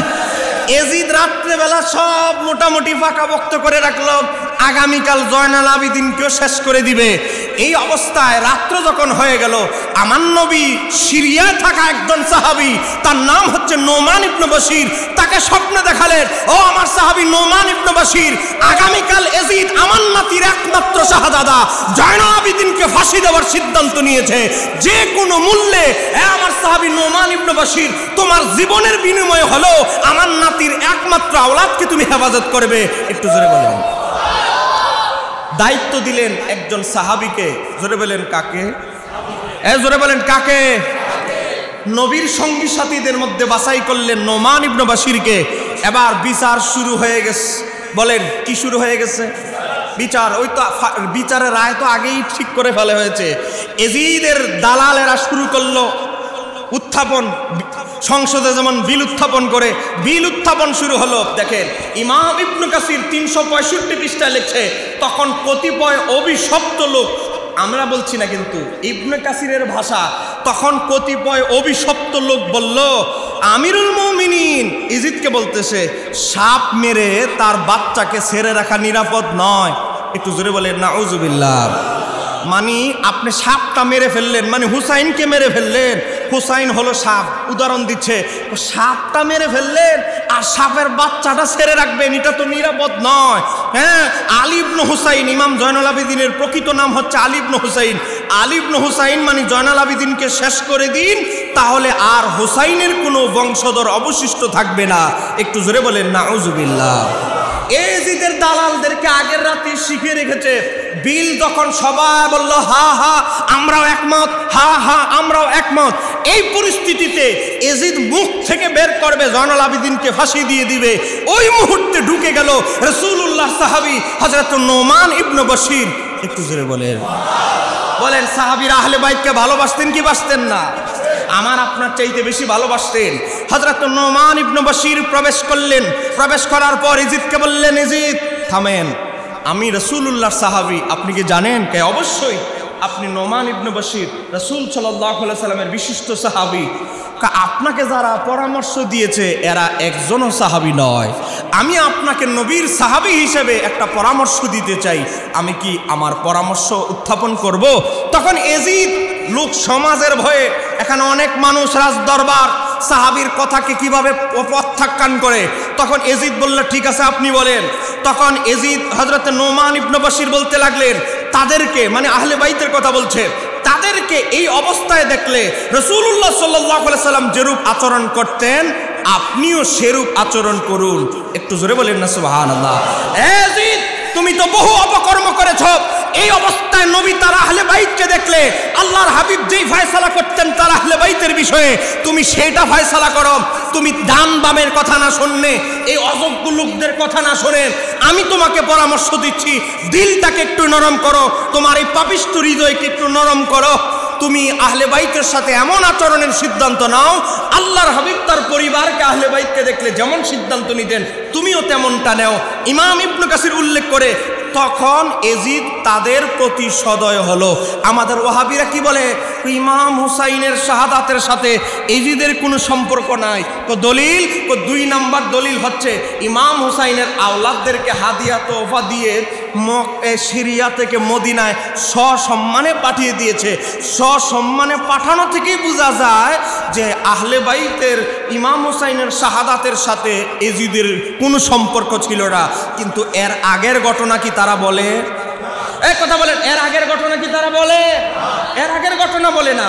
এটা কোন পরিস্থিতিতে হয়েছে, নবীর কোন সাহাবীর মধ্যস্থতা হয়েছে, এজিদ যে আহলে বাইতের ব্যাপারে সদয় হয়েছে, এটা কোন কারণে, কোন ব্যক্তির উসিলায়, এটা কিন্তু আমাদের ওয়াহাবি আহলে হাদিস ভাইয়েরা বলে। তারপরে একটু নরম হয়েছে দেখে সাহাবী সহ অনেক ব্যক্তিরা প্রতিবাদ শুরু করেছে, না হলে ইমাম হুসাইনকে শুধু নয় এই ইয়াজিদ ইমাম হুসাইনের বংশ সহ নির্বংশ করে দিতেন। কথা বলেন না কেন, ঠিক কিনা? তাহলে ইয়াজিদকে কখনো কোনো মুমিন ভালোবাসতে পারে? আরেকটু জোরে বলেন, কোনো মুমিন ভালোবাসতে পারে? এজন্য ইমাম আহমদ ইবনে হাম্বলের এক সুন্দর বক্তব্য। ইমাম আহমদ ইবনে হাম্বল বলে কোনো মুমিন ইয়াজিদকে ভালোবাসতে পারে? আমরা মুমিন হিসাবে কখনো ইয়াজিদকে আমরা ভালোবাসতে পারি? আরে জোরে বলেন, ভালোবাসতে পারি? এবার আসেন, আমরা আহলে বাইতকেও ভালোবাসি, সাহাবীদেরকেও ভালোবাসি। আহলে বাইতকে তাদের মর্যাদায়, সাহাবীদেরকে সাহাবীদের মর্যাদায় আমরা ভালোবাসি। কথা বলেন। এবার আসেন, আল্লাহর হাবিব সাল্লাল্লাহু আলাইহি সাল্লাম সাহাবীদের বিষয়ে বলেছেন, as-সাহাবী কান-নুজুম, আমার সাহাবীরা আকাশের তারকা তুল্য। নবী কেন তারকার কথা বললেন? তারকার কি প্রয়োজন? আজ থেকে যখন বিমান আবিষ্কার, যখন আজ থেকে কিছুদিন আগে যখন হয় নাই, তখন মানুষ হজে যেত, দূর দূরান্তে বিভিন্ন দেশে যেত জাহাজের মাধ্যমে। জোরে বলেন কিসের মাধ্যমে? আরেকটু জোরে বলেন কিসের মাধ্যমে? জাহাজের মাধ্যমে মানুষ যাতায়াত করত। এই জাহাজের যারা নাবিক, যারা জাহাজ পরিচালনা করে, তারা একটা জিনিস দেখে রাস্তা নির্ণয় করে, সেটা হলো কি? আরেকটু আসতে বলেন। তারকা দেখে নাবিকরা রাস্তা নির্ণয় করে। আমার নবী বলে, জান্নাতে যদি যেতে চাও সঠিক গন্তব্য জরুরি। সঠিক গন্তব্য যারা বাতলে দিবে, রাস্তা দেখাবে, তারাই হচ্ছে আমার সাহাবায়ে কেরাম। তারা আকাশের তারকা তুল্য। একটু জোরে বলেন। এখন আপনি সঠিক রাস্তা ম্যাপ জানলেন, জাহাজের ব্যবস্থা না হলে কি সমুদ্র সাগর পাড়ি দিতে পারবো? বলেন, জাহাজের দরকার আছে না নাই? সঠিক রাস্তা জানা যেমন দরকার, জাহাজেরও তেমন দরকার। এবার আমার নবী বলে, আমার আহলে বাইত হচ্ছে সফিনায় নূহ আলাইহিস সালামের কিস্তির মতো, নূহ আলাইহিস সালামের নৌকার মতো। আপনি জাহাজ ছাড়া জান্নাতে যেতে পারবেন না, আবার সঠিক রাস্তা না জানলে সঠিক গন্তব্যে যেতে পারবেন না। আমার নবী বলে, আমার আহলে বাইতকে না ভালোবাসলে জান্নাতের নৌকায় উঠতে পারবে না। আবার সাহাবীদেরকে বিদ্বেষ পোষণ করলে, ঘৃণা করলে আবার সঠিক রাস্তা হারায় ফেলবা। এজন্য আমার নবী বলে, আমার সাহাবীদেরকেও ভালোবাসো, আমার আহলে বাইতকেও ভালোবাসো, তাহলে সঠিক রাস্তাও পাবে, জাহাজের টিকিটও পাবে। একটু জোরে বলে। আজকে আপনি সদরঘাট বাংলা বাজার ঢাকা গেলেন, এখন আপনি লঞ্চে যাবেন বরিশাল, টিকিট লাগবে কি লাগবে না? আর একটু জোরে বলেন। যারা ভিআইপি কেবিনে যায়, যারা নরমাল সিট কাটে, এ বাবা আপনি জাহাজে চড়তে হলে টিকিট কাটতে হবে। জাহাজে, জান্নাতের জাহাজে উঠতে হলে আহলে বাইতের মুহাব্বত আগে লাগবে। কথা কর। এজন্য আহলে বাইত হযরত আবু সাঈদ খুদরি রাদিয়াল্লাহু তাআলা বর্ণনা করেছেন, সহিহ মুসলিম শরীফের হাদিস। আমার নবী বলে, হযরত আবু সাঈদ খুদরি বলে, আমরা রাসূলুল্লাহর যুগে, আমাদের নবীর যুগে একমাত্র মুনাফিক চিনতাম তাদেরকে যারা আহলে বাইতের প্রতি বিদ্বেষ রাখতো, হযরত আলীর প্রতি বিদ্বেষ রাখতো, আহলে বাইতের প্রতি যাদের কুধারণা রাখতো, আমরা একমাত্র নবীর যুগে তাদেরকে মুনাফিক বলতাম। একটু জোরে বলেন নাউযুবিল্লাহ। তাহলে আহলে বাইতের বিরুদ্ধে দাঁড়ানোটা মুনাফিকি। জোরে বলেন, আহলে বাইতের বিরুদ্ধে দাঁড়ানোটা কি? আরেকটু জোরে বলেন কি? তাহলে আমরা কি মুনাফিক না মুমিন? আরেকটু আস্তে বলে। তাহলে আহলে বাইতকে ভালোবাসা মুমিনদের বৈশিষ্ট্য, আহলে বাইতের বিদ্বেষ রাখা মুনাফিকদের বৈশিষ্ট্য। আমরা মুনাফিক হতে চাই না, আমরা মুমিন হতে চাই। একটু জোরে বলেন না সুবহানাল্লাহ। একটু মহাব্বতে বলেন আল্লাহুম্মা সাল্লি আলা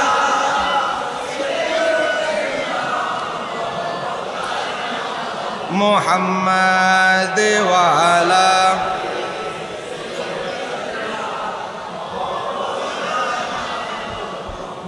আমার বাবারা ভাইয়েরা, সময় কম, কথা বলতে হবে অনেক বেশি। আমার কি আর 1 ঘন্টা চলবে ইনশাআল্লাহ? একটু জোরে বলেন না মারহাবা। এবার আসেন, আমাদেরকে যখন নঈমী সাহেব হুজুর হাদিসের দরস দিতেন, একবার আমি হুজুরকে প্রশ্ন করলাম যে হুজুর, তিরমিজি শরীফের হাদিসে এসেছে, হাদিস নাম্বার 3775, তিরমিজি শরীফ, ইমাম তিরমিজি বলে হাদিসটা হাসান সহিহ। সে হাদিসে এসেছে, আমার নবী বলেছে হুসাইনুন মিন্নি, হুসাইন আমার থেকে। তাহলে নবী থেকে হুসাইন বুঝতে আর আমাদের কোনো অসুবিধা, কিন্তু আমার নবী কেন বললেন ওয়া আনা মিন হুসাইনিন, আমি নবী থেকে হুসাইন, কিন্তু আমি নবী হুসাইন থেকে? একটু জোরে বলেন না সুবহানাল্লাহ। নবী থেকে হুসাইন বুঝলাম, কিন্তু হুসাইন থেকে আমার নবী, এটার রহস্য কি? হুজুর আমাদেরকে বুঝালেন, ইমাম হুসাইন যখন মায়ের গর্ভে, আমার নবী থেকে হুসাইন। হুসাইন যখন মায়ের গর্ভে থেকে পৃথিবীতে এসেছে, নবী থেকে হুসাইন।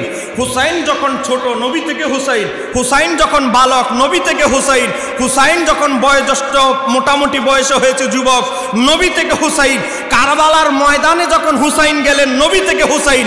কারবালার ময়দানে যখন ইসলামের জন্য, তার নানার ধর্মের জন্য জীবন উৎসর্গ যখন করলেন, তখন আমার নবী হুসাইনের মাধ্যমে প্রকাশিত হয়েছে। একটু জোরে বলেন না সুবহানাল্লাহ। এজন্য আমার নবী,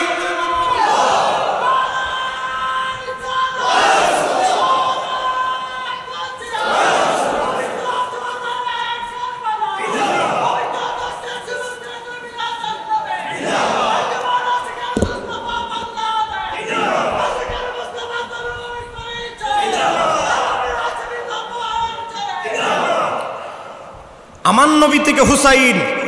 একেবারে কারবালার ঘটনা সংঘটিত হওয়ার আগ পর্যন্ত এ হাদিসের অংশের বাস্তবতা, যখন নবীর জন্য ইমাম হুসাইনের শের মোবারক জীবন উৎসর্গ করলেন, তখন আরেক ধর্ম, আরেক ইসলামের আদর্শের রূপরেখা বের হলো। এজিদি রূপরেখা বাতিল ঘোষণা করে হুসাইনি আদর্শ যখন প্রকাশিত হলো, আমার নবীর ইসলাম তখন হুসাইনি আদর্শে পরিচয় লাভ করলো। তখন আমার নবী বলে, অদূর ভবিষ্যতে আমি নবী হুসাইনের মাধ্যমে প্রকাশিত হব। একটু জোরে বলেন না সুবহানাল্লাহ। আমার বাবারা ভাইয়েরা, আমার নবী জীবনে ইসলামের জন্য এত কষ্ট করেছেন, কিছুই তিনি চান নাই।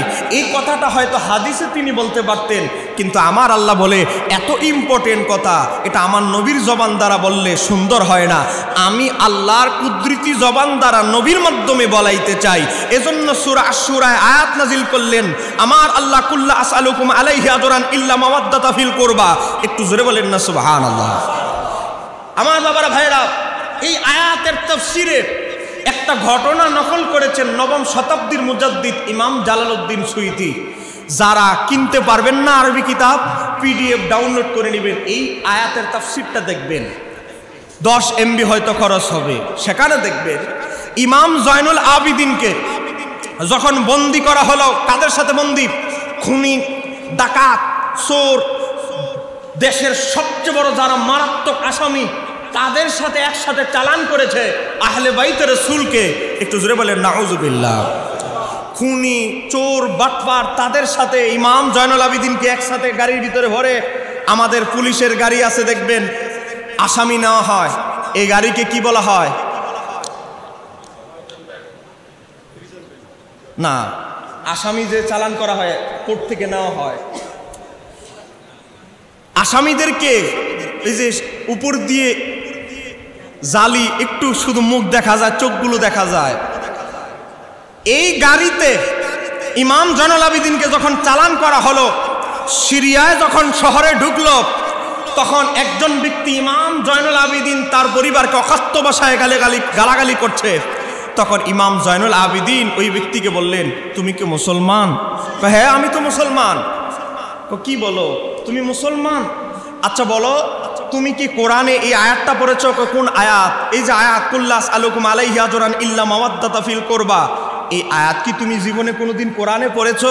ওই ব্যক্তি বলে, হ্যাঁ এই আয়াত তো আমি জীবনে বহুবার পড়েছি।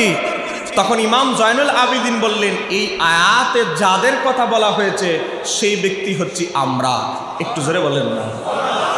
তোমার নাম কি? বলেন আমার নাম আলী ইবনে হুসাইন, আমি হুসাইনের ছেলে, আমার দাদার নাম শেরকোদা মাওলা আলী। একটু জোরে বলেন না। আমার দাদির নাম খাতুনে জান্নাত। এই কথা বলার পর ওই লোক বললেন, আমাকে আপনি ক্ষমা করে দেন, আমাকে তওবার একটা সুযোগ করে দেন, আমি বুঝতে পারিনি, কারণ আপনাদেরকে বড় বড় আসামিদের সাথে চালান করার কারণে আসলে হক বাতিল, নক্ষত্রতুল্য মানুষ আর সমাজের নিকৃষ্ট মানুষের মধ্যে আমরা পার্থক্য করতে পারি নাই। একটু জোরে বলেন না সুবহানাল্লাহ। এই আয়াতের শানে, এই আয়াতের তাফসিরে ইমাম জালালউদ্দিন সুয়ুতী এই ওয়াকিয়াটা বর্ণনা করেছেন। যেই কথা বলতেছিলাম, ইমাম হাসান এবং ইমাম হুসাইন জান্নাতের যুবকদের সর্দার। কোনো সন্দেহ আছে? কথা বলেন, সন্দেহ আছে? এই হাদিস বর্ণনা করেছে প্রায় 66 জন সাহাবী। একটু জোরে বলেন না সুবহানাল্লাহ। এই হাদিস 66 জন সাহাবী বর্ণনা করেছে। এই হাদিসকে মুতাওয়াতির হিসাবে গণনা করা হয়েছে। ইমাম জালালউদ্দিন সুয়ুতী মুতাওয়াতির হাদিসের উপরে কিতাব লিখেছেন। তিনি 113টা হাদিস মুতাওয়াতির এনেছেন, 28 নম্বর হাদিস এটা এনেছেন। ইমাম জালালউদ্দিন সুয়ুতী নয়, শুধু আল্লামা আব্দুল হাই লাখনবী থেকে শুরু করে বড় বড় যারা ইমামরা, ইবনে হাজার আসকালানী, যারা মুতাওয়াতির হাদিসের তালিকা দিয়েছেন, এর মধ্যে অন্যতম হলো এটা, ইমাম হাসান হুসাইন জান্নাতের যুবকদের সর্দার। এই হাদিস থেকে আমরা বুঝতে পারলাম আহলে বাইতের সম্মান সাহাবীরা গোপন করে নাই।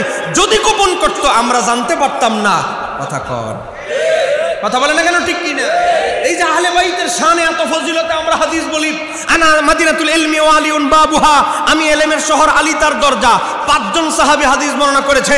সাহাবীদের যুগে সবচেয়ে বড় মুফতি আব্দুল্লাহ ইবনে মাসউদ, তিনি হাদিস বর্ণনা করেছেন। তাহলে কি বুঝতে পারলাম? এত বড় মুফতি, সাহাবীদের মধ্যে সবচেয়ে বড় মুফতি আব্দুল্লাহ ইবনে মাসউদ, তিনি পর্যন্ত আহলে বাইতের শানে, মাওলা আলী শেরকোদার শানে হাদিস বর্ণনা করেছেন। একটু জোরে বলেন না সুবহানাল্লাহ। হযরত ওমর ফারুক, হযরত আবু বকর সিদ্দিক বলেছেন আহলে বাইতের প্রতি বিদ্বেষ রাখা যাবে না। সহিহ বুখারীতে কিতাবুল মানাকিব আহলে বাইতের পরিচ্ছেদে ফজিলতে আনা হয়েছে। হযরত ফারুক আজমের বিষয় এসেছে। ইমাম ইবনে হাজার হাইতামি মক্কি, কিতাবের নাম আস-সাওয়াইকুল মুহরিকা, সেই কিতাবে এসেছে ইমাম ইবনে হাজার হাইতামি মক্কি উল্লেখ করেছে হযরত ওমর 18টা বিচার কার্যে আটকে গিয়ে, সেই বিচার এমন জটিল জটিল বিচার যে রায়টা তিনি সিদ্ধান্ত নিতে পারছেন না, সঠিক সিদ্ধান্তে আটকে গিয়েছেন। হযরত ওমর রাদিয়াল্লাহু তাআলা বলেন, এই বিচার থেকে এই বিচারকে সহজ করে দিতে পারে আমাদের যুগে একজন ব্যক্তি, সে হচ্ছে আলী ইবনে আবি তালেব। একটু জোরে বলেন না সুবহানাল্লাহ। হযরত আলী ইবনে আবি তালেব 18টা বিচার হযরত ওমর রাদিয়াল্লাহু তাআলা জটিল বিচার সহজ করে দিয়েছেন। একটু জোরে বলেন। ইমাম ইবনে হাজার হাইতামি মক্কি উল্লেখ করেছেন, এটা বাংলা অনুবাদ পাওয়া জামা প্রকাশনা থেকে আমার সম্পাদনায় বের হয়েছে। একবার হযরত আলী রাদিয়াল্লাহু তাআলাকে বিচারে ডাকলেন। বিচারে ডাকার পর হযরত আলী রাদিয়াল্লাহু তাআলা বিচারে রায় দিলেন। তখন ওই মুনাফিক বলতে লাগলো, আমিরুল মুমিনিন, আপনি থাকতে আমি আলীর বিচার কেন মানব? এই কথা বলতে দেরি হযরত ওমর তার কালার ধরলেন, জামার কালারে ধরে তাকে এমন মারধর করতে লাগলেন। আরে আমি ওমরেরও মাওলা অভিভাবক আলী, সমস্ত মুমিনদের মাওলা হচ্ছে আলী, আলীর বিচার যে মানে না তার মতো মুনাফিক আমার দরবারে কোনো জায়গা নাই। একটু জোরে বলা যাবে কি সুবহানাল্লাহ? এটা ইমাম ইবনে হাজার হাইতামি মক্কির আস-সাওয়াইকুল মুহরিকা 2 নম্বর খণ্ডে মানাকিবে আহলে বাইত পরিচ্ছেদে পাবেন। তাহলে হযরত ওমরের মতো মহান ব্যক্তি আহলে বাইতকে কি সম্মান করতেন। এখানেই শেষ নয়, একবার এক বিচারপান দিনদার সুন্দরী নারীর প্রতি আকৃষ্ট হলো, সে পত্র পাঠালো, পত্র জেনার প্রস্তাব, তোমাকে তুমি যত হাদিয়া চাও তোমাকে হাদিয়া দেওয়া হবে, তোমার সাথে আমি এক রাত কাটাতে চাই। একটু জোরে বলেন। ওই আল্লাহর বান্দি বললেন, আমি আল্লাহকে ভয় করি, গোটা দুনিয়াও যদি আমার জন্য লিখে দেওয়া হয় আমি জেনাকে বেছে নিব না, আমি আল্লাহকে ভয় করি। অতএব তোমার আমার প্রতি ধারণা ভুল, তুমি অন্যদিকে খুঁজো। তোমার যদি খায়েশ থাকে অন্য মেয়ের দিকে যাও, আমাকে তুমি টাকা দিয়ে আমার ইজ্জত আমার ঈমান কিনতে পারবে না। একটু জোরে বলেন। এখন দ্বিতীয়বার প্রস্তাব পাঠালো বিয়ের। তখন ওই মেয়ে উত্তর দিল, যেই ছেলে আমাকে প্রথমে জানার প্রস্তাব দেয় সে পাত্র হিসাবে নিকৃষ্ট পাত্র, তোমার মতো পাত্র যদি আমার স্বামী হয় আমার জীবন তছনছ হয়ে যাবে, তোমাকে আমি বিয়ে করতে পারবো না। এখন ছেলে তো এমন জিদ করেছে, আমি যেহেতু তোমাকে পাবোই না তোমাকে অন্যের হতে দিব না। এরকম কিছু গাদ্দার টাইপের মানুষ আছে না নাই? হাঙ্গামা লাগায় থাকে যে আমি যেহেতু বিয়ে করতে পারবো না আরেকজনের স্ত্রী হতে পারবেও না। এখন হাঙ্গামা লাগিয়ে রেখেছে, বিয়ে আসলেই বুঝেন না পাত্রপক্ষকে বিভিন্ন উল্টাপাল্টা ধমক দিয়ে অপসারণ করে। এই পরিস্থিতিতে সবশেষে একজন জেনে শুনে এই তাকওয়াবান মেয়েকে বিয়ে করতে যখন রাজি হলো, বিয়ের দিন তারিখ যখন ফাইনাল হলো, এখন সে 3 জন লোক ভাড়া করলো, তোমরা সাক্ষী দিবে আমিরুল মুমিনিন হযরত ওমর রাদিয়াল্লাহু তাআলা দরবারে এই মেয়েকে জেনাবে বিচার করতে দেখেছো। একটু জোরে বলেন। এখন 3 জন মজবুত অভিনয় করতে জানে ভালো, এরকম সিনেমায় অভিনেতা আছে না নাই? তাদের অভিনয় দেখে টিভিতে অনেকে কেঁদে দেয়, বলেন আছে না নাই?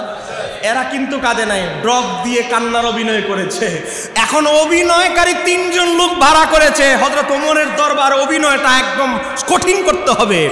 এখন হযরত ওমর রাদিয়াল্লাহু তাআলা দরবারে গিয়ে অভিনয় করে মেয়েকে তো ফাঁসাই দিয়েছে। এখন মেয়ের পক্ষে কোনো মজবুত প্রমাণ নাই। এই পরিস্থিতিতে হযরত ওমর যখন রায়টা দিতে যাবেন, ওই মেয়ে বলতে লাগলো, আমিরুল মুমিনিন, আমি আপনার আদালতকে বিশ্বাস করে আপনার কাছে এসেছি, আপনার বিচার মানতে এসেছি, আমি নির্দোষ। যদিও আমার প্রমাণ দুর্বল, এতে কোনো সন্দেহ নেই, আমি নির্দোষ। আমি আপনাকে অনুরোধ করব আরো তদন্ত করে রায় পেশ করুন। আপনি যদি তদন্ত ছাড়া আমার বিরুদ্ধে রায় দেন, আমি আল্লাহর দরবারে বলবো, আল্লাহ তোমার বান্দা খলিফা ওমর আমার বিরুদ্ধে তদন্ত ছাড়াই, গভীর তদন্ত ছাড়াই রায় দিয়েছে। আল্লাহ আমি ওমরের বিরুদ্ধে নালিশ করতে চাই। এই কথা যখন বললেন, হযরত ওমর রাদিয়াল্লাহু তাআলা যিনি ছিলেন তাকওয়ার সাগর, একটু জোরে বলেন, যিনি ছিলেন তাকওয়ার সাগর, দুর্ভিক্ষ দেখা যাওয়ার পর সব সময় রুটি খাইতেন 4টা, দুর্ভিক্ষ আসার পর তিনি রুটি খাওয়াতে শুরু করলেন 2টা। কেন জিজ্ঞেস করা হলো ওনার মেয়ে হাফসা, আপনি রুটি কেন খাবার কমিয়ে দিলেন? আমি এজন্য কমিয়ে দিলাম, আল্লাহ যদি আমাকে বলেন আমার অসংখ্য বান্দারা তোমার খিলাফতে ক্ষুধার্ত ছিল, তোমার খাবার তো ঠিকই ছিল, এটা জন্য আল্লাহ আমাকে জিজ্ঞেস করার না সুযোগ পায়, এজন্য আমি ওমর আমার খাবারটা অর্ধেক করে ফেলেছি। একটু জোরে বলেন। হযরত ওমর রাদিয়াল্লাহু তাআলার দিলের মধ্যে অনুভূতি হলো যে এই মহিলাটা নির্দোষ। বলেন এই মহিলা কি? কিন্তু এখন হযরত ওমর বলে, মহিলার পক্ষে তো কোনো সাক্ষী নাই, কিভাবে বিচার কার্য করব? তারপরে বললেন, এই জটিল বিষয় থেকে বিচারের ফয়সালা আলী ছাড়া আমাকে আর কেউ সহযোগিতা করতে পারবে না। একটু জোরে বলে। হযরত আলী রাদিয়াল্লাহু তাআলা কাজ করতেছিলেন, হাত দৌত করে আসলেন, বললেন কি বলবেন বলেন। আলী, আমি এক জটিল বিচারে ফেসে গেছি, ঘটনা অমুক। হযরত আমিরুল মুমিনিন মাওলা আলী মুস্কি হাসি দিয়ে বলে, একটু সবুর করেন, সাক্ষীদেরকে ডাকেন। তিনজন সাক্ষী এদিকে আসো। সাক্ষী আমার তিনজন দরকার নাই, দুইজন দরকার, একজন বাদ। ঠিক আছে, আমরা দুইজন, তুমি চলে যাও। দুইজন সাক্ষীর একজনকে সামনে রাখলেন, আরেকজনকে ওই কর্নারে খেজুর গাছের কাছে পাঠিয়ে দিলেন, তুমি ওদিকে যাও আর তুমি এখানে থাকো। আচ্ছা, তুমি যে মেয়েকে জানাবে বিচার করতে দেখেছো, এটা রাতের কোন মুহূর্ত? বলল অমুক মুহূর্ত। মহিলার গায়ে কোন রঙের কাপড় ছিল? লাল। আচ্ছা, তুমি ওই খেজুর গাছে যাও। আবার দ্বিতীয় সাক্ষীকে ডাকলেন, বলো তো তুমি যে মেয়েকে খারাপ কাজ করতে জানা করতে দেখেছো, টাইমটা কত? অমুক। তার টাইমের সাথে তার টাইমের জবানবন্দির কোনো মিল নাই। আচ্ছা, মেয়ের গায়ে কোন কাপড় ছিল? বলে সাদা কাপড়, সাদা। বলেন দুইজনের বয়ানের মাঝে কোনো মিল আছে? কথা বলেন, মিল আছে? অথচ এক সময় দেখেছে, এক জায়গায় দেখেছে, কিন্তু বয়ানের না টাইমে মিল আছে, না কাপড় চোপড়ে মিল আছে, না বয়ানের কোনো মিল আছে। হযরত আমিরুল মুমিনিন মাওলা আলী হযরত ওমরকে ডাকলেন, আমি সব কিছু খোলাসা করে দিয়েছি। এই দুইজন সাক্ষী হলো ভাড়াটিয়া, আপনি তাদেরকে খেজুর গাছে বেঁধে একটু উত্তম মাধ্যম দিলেই তাদেরকে কে ভাড়া করেছে এটা বের হয়ে যাবে। হযরত আলী হযরত ওমর বলে, এই কাজের জন্য মাশাআল্লাহ আমি ওমর ঠিক আছি। খেজুর গাছে বেঁধে বেদারম শুরু করলেন, বললেন আমিরুল মুমিনিন, আমাকে অমুক লোক এত হাজার দিনার দিয়ে ভাড়া করেছে, আমাকে অমুক ভাড়া করেছে। আমার বাবার ভাইরা, হযরত ওমর বলে, আমাকে যদি আলী এই বিচারে সহযোগিতা না করতেন, আমি ওমরের বিরুদ্ধে হয়তো ওই নিষ্পাপ মহিলা হাসরের ময়দানে আমি ওমরের বিরুদ্ধে নালিশ করতে পারত। আলী আমাকে বিশাল বড় ধ্বংস থেকে বাঁচিয়েছে। চিৎকার দিয়ে বলা যাবে কি সুবহানাল্লাহ? পৃথিবীর ইতিহাসে আজকে লুকমান হাকিমের বিচারকে আজকে প্রশংসা করা হয়, হযরত সুলাইমান আলাইহিস সালামের বিচার কার্যকে প্রশংসা করা হয়। ইমাম ইবনে হাজার হাইতামি মক্কি হযরত মাওলা আলীর প্রায় 100 বিচার কার্য তুলে ধরেছেন। এমন বিচার কার্য তিনি সমাধান করেছেন যেটা ইতিপূর্বে পৃথিবীতে কেউ দৃষ্টান্ত স্থাপন করে নাই। এক ব্যক্তি স্বপ্ন দেখেছে। বলেন কি কি? কথা বলেন, এক ব্যক্তি কি দেখেছে? আরেকটু জোরে বলেন কি? স্বপ্ন দেখেছে তার মায়ের সাথে আরেকজন লোক খারাপ কাজ করতেছে। বলেন এটা কি বাস্তবে দেখেছে না স্বপ্নে? স্বপ্নে। সকালবেলা আমিরুল মুমিনিন মাওলা আলীর দরবারে হাজির। আমিরুল মুমিনিন, আমি তার বিরুদ্ধে বিচারের নালিশ করতে এসেছি। এই বেচারার অপরাধ কি? এই বেচারার অপরাধ হলো গত রাত্রে আমি স্বপ্নে দেখেছি সে আমার মায়ের সাথে খারাপ কাজে লিপ্ত। অতএব এত মানুষ থাকতে আমি তাকে কেন দেখলাম? আমি এটার বিচার চাই। হযরত আলী রাদিয়াল্লাহু তাআলা বিচার করার এক প্রকার দণ্ডবিধির বেদ থাকে, মাওলা আলী বেদ নিলেন। এখন এই বেচারা মনে মনে খুশি যে হয়তো বেদ দিয়ে মাওলা আলী ওই যাকে স্বপ্নে দেখেছে তাকে আঘাত করবেন। মাওলা আলী ওই বেচারাকে যাকে স্বপ্নে দেখানো হয়েছে তাকে নিয়ে মাঠে গেলেন। রৌদ্র মাঠে গেলেন। মাঠে যাওয়ার পর রৌদ্রে দাঁড়ানোর পর ছায়া পরে কি পরে না? কথা বলেন কি? আপনাদের কি ছায়া কি দুনিয়া থেকে আল্লাহ উঠিয়ে নিছে না ছায়া আছে? বলেন ছায়া আছে না? না, পৃথিবীতে একজন মাত্র ব্যক্তি, জোরে বলেন কয়জন, যার ছায়া আমার আল্লাহ পৃথিবীতে ফেলান নাই, যার ছায়া পৃথিবীতে পতিত হতো না, তিনি আমার আপনার নবী, এতে কোনো সন্দেহ।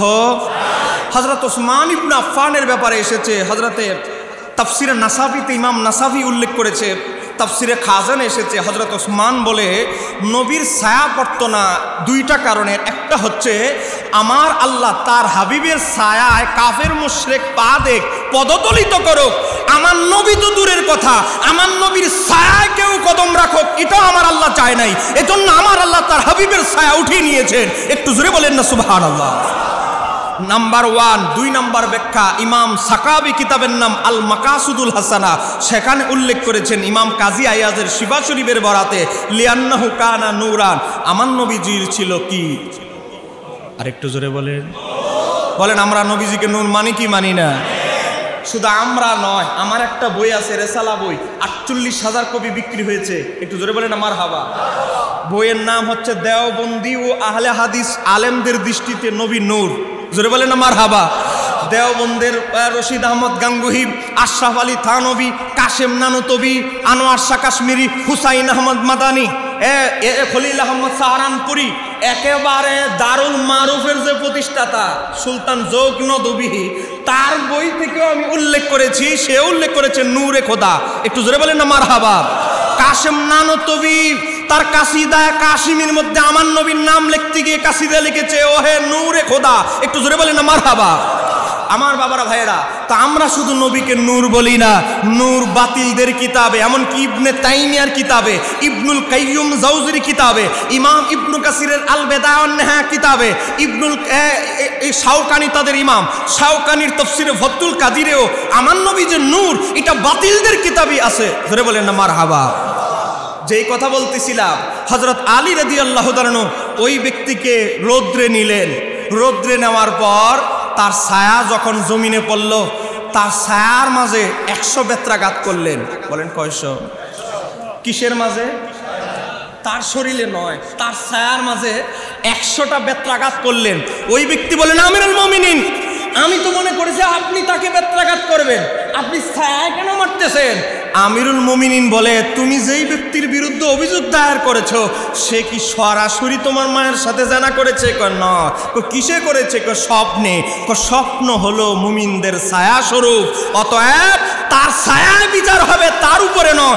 তার উপরে বিচার তখন হবে সে যদি ফিজিক্যালি সরাসরি করত। যেহেতু এটা স্বপ্নে, স্বপ্ন মানি ছায়া, এজন্য আমি আলী ছায়ার উপরে আক্রমণ করছি। একটু জোরে বলে। এই বিচার নিয়ে কুফা থেকে শুরু করে সারা বিশ্বে আলোড়ন সৃষ্টি হয়ে গেল। এক অনন্য বিচার মাওলা আলী মুশকিল কুশা করেছে, যেই বিচারের চিন্তা ভাবনা কোন অনেক সাহাবী, অনেক বিজ্ঞ আলেম অতীতে পৃথিবীতে গিয়েছে, লোকমান হিকিমের মতো হেকিম গিয়েছে, তারাও চিন্তা করতে পারে নাই। মাওলা আলী মুশকিল কুশা এমন রায় দিয়েছেন। একটু জোরে বলেন না সুবহানাল্লাহ। হযরতে মাওলা আলী রাদিয়াল্লাহু তাআলাকে আমরা ভালোবাসি। বলেন ভালোবাসি কিনা? কথা বলেন ভালোবাসি কিনা? মনে রাখবেন, আশারায়ে মুবাশশারা সমস্ত সাহাবায়ে কেরাম তারা জান্নাতের সার্টিফিকেট পেয়েছে। জান্নাতের সার্টিফিকেট পাওয়ার পরেও তাদের হৃদয়ে মাওলা আলীর মোহাব্বত ছিল কি ছিল না? কথা বলেন ছিল কি ছিল না? মনে রাখবেন, একবার আমার নবী হযরতে মাওলা আলীকে বলছে, আলী তোমার উপমা হচ্ছে ঈসা আলাইহিস সালামের মতো। মনোযোগ, ইমাম তাবরানী কিতাবের নাম আল মুআজামুল আওসাত, আমি আমার এই বইয়ের ভিতরে উল্লেখ করেছি হাদিসটি। ইমাম নুরউদ্দিন হাইসামি কিতাবের নাম মাজমাউ জাওয়ায়েদ, সেখানে বলেছে হাদিসটি হাসান। সেই হাদিসে এসেছে আমার নবী বলে, আলী তোমার উপমা হলো ঈসা আলাইহিস সালামের মতো। কেমন? ঈসা আলাইহিস সালামকে একদল ভালোবেসে তার অনুসারীরা জান্নাতে যাবে, আবার একদল ঈসা আলাইহিস সালামকে ভালোবাসার নামে অতিরঞ্জিত করে জাহান্নামে যাবে। বাস্তব না অবাস্তব? কথা বলেন বাস্তব না অবাস্তব? বর্তমান খ্রিস্টানদের আকীদা কি? ঈসা আলাইহিস সালাম আল্লাহর পুত্র। জোরে বলেন, আর একটু জোরে বলেন। আর আমাদের আকীদা কি? লাম ইয়ালিদ। এবার আসেন, খ্রিস্টানদের আকীদা বর্তমানের কি আকীদা? ঈসা আলাইহিস সালাম আল্লাহর পুত্র। কিন্তু ঈসা আলাইহিস সালাম এই আকীদা শিক্ষা দিয়ে যান। কি শিক্ষা দিয়েছেন? কোরআনুল কারীমের ভিতরে এসেছে সূরা মারিয়মে, ইন্নী আব্দুল্লাহ, আমি আল্লাহর বান্দা, ওয়াজআলানি নবিয়ান, আমার আল্লাহ আমাকে নবী বানিয়েছেন। নবী বানাবেন বলে নাই, নবী বানিয়েছেন। অথচ তিনি 2.5 দিনের শিশু, 2.5 দিনের শিশু বলতেছে ওয়াজআলানি নবিয়ান, আমি ঈসাকে আল্লাহ নবী বানিয়েছে। একটু জোরে বলেন। ঈসা আলাইহিস সালাম যদি 2.5 দিনের শিশু থাকা অবস্থায় তিনি বুঝতে পারেন তিনি আল্লাহর নবী, তাহলে আমার নবীর বুঝতে কি 40 বছর লেগেছে? এই ওয়াজ যারা করে তাদের ঈমান আকীদা শুদ্ধ করতে হবে। কথা বলেন ঠিক কিনা?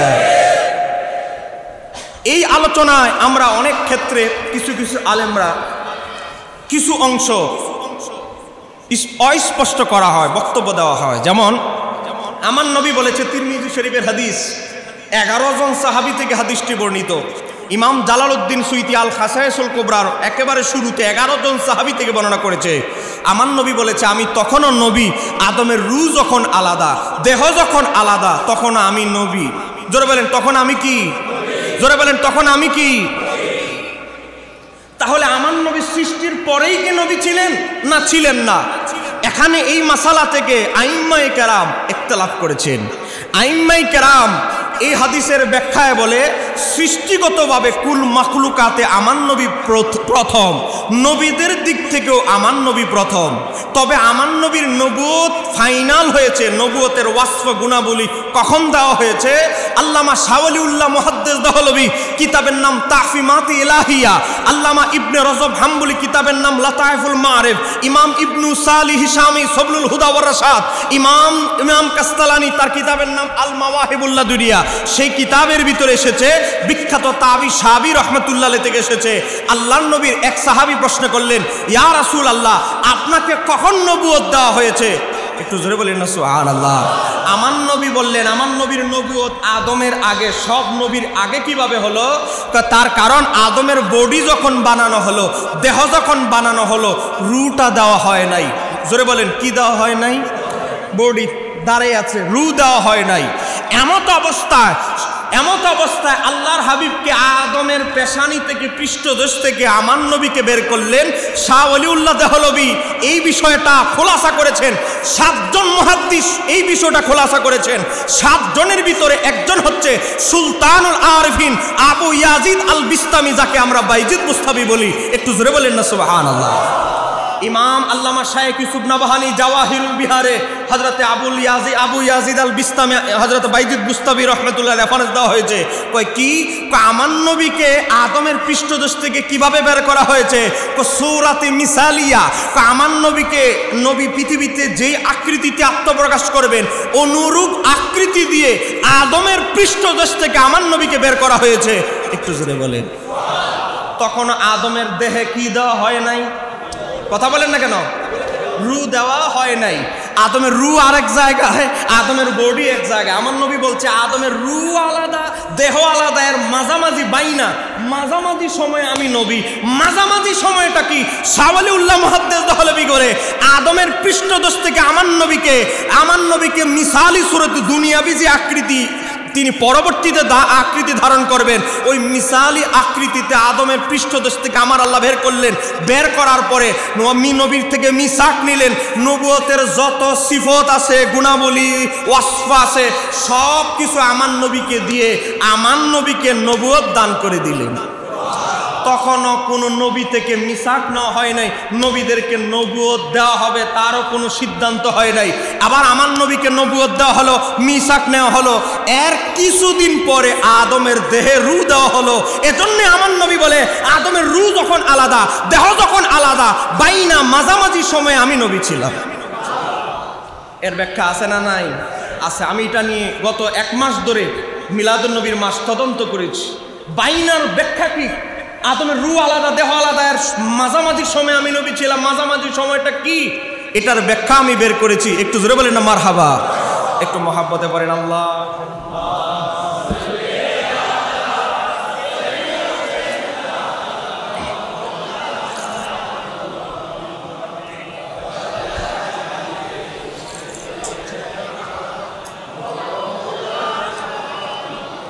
দুলদুল গোড়া কেন্দে বলে আমার কোন দোষ নাই, ইমাম হোসেন শহীদ হইল কারবালাতে পানি নাই। আল্লাহুম্মা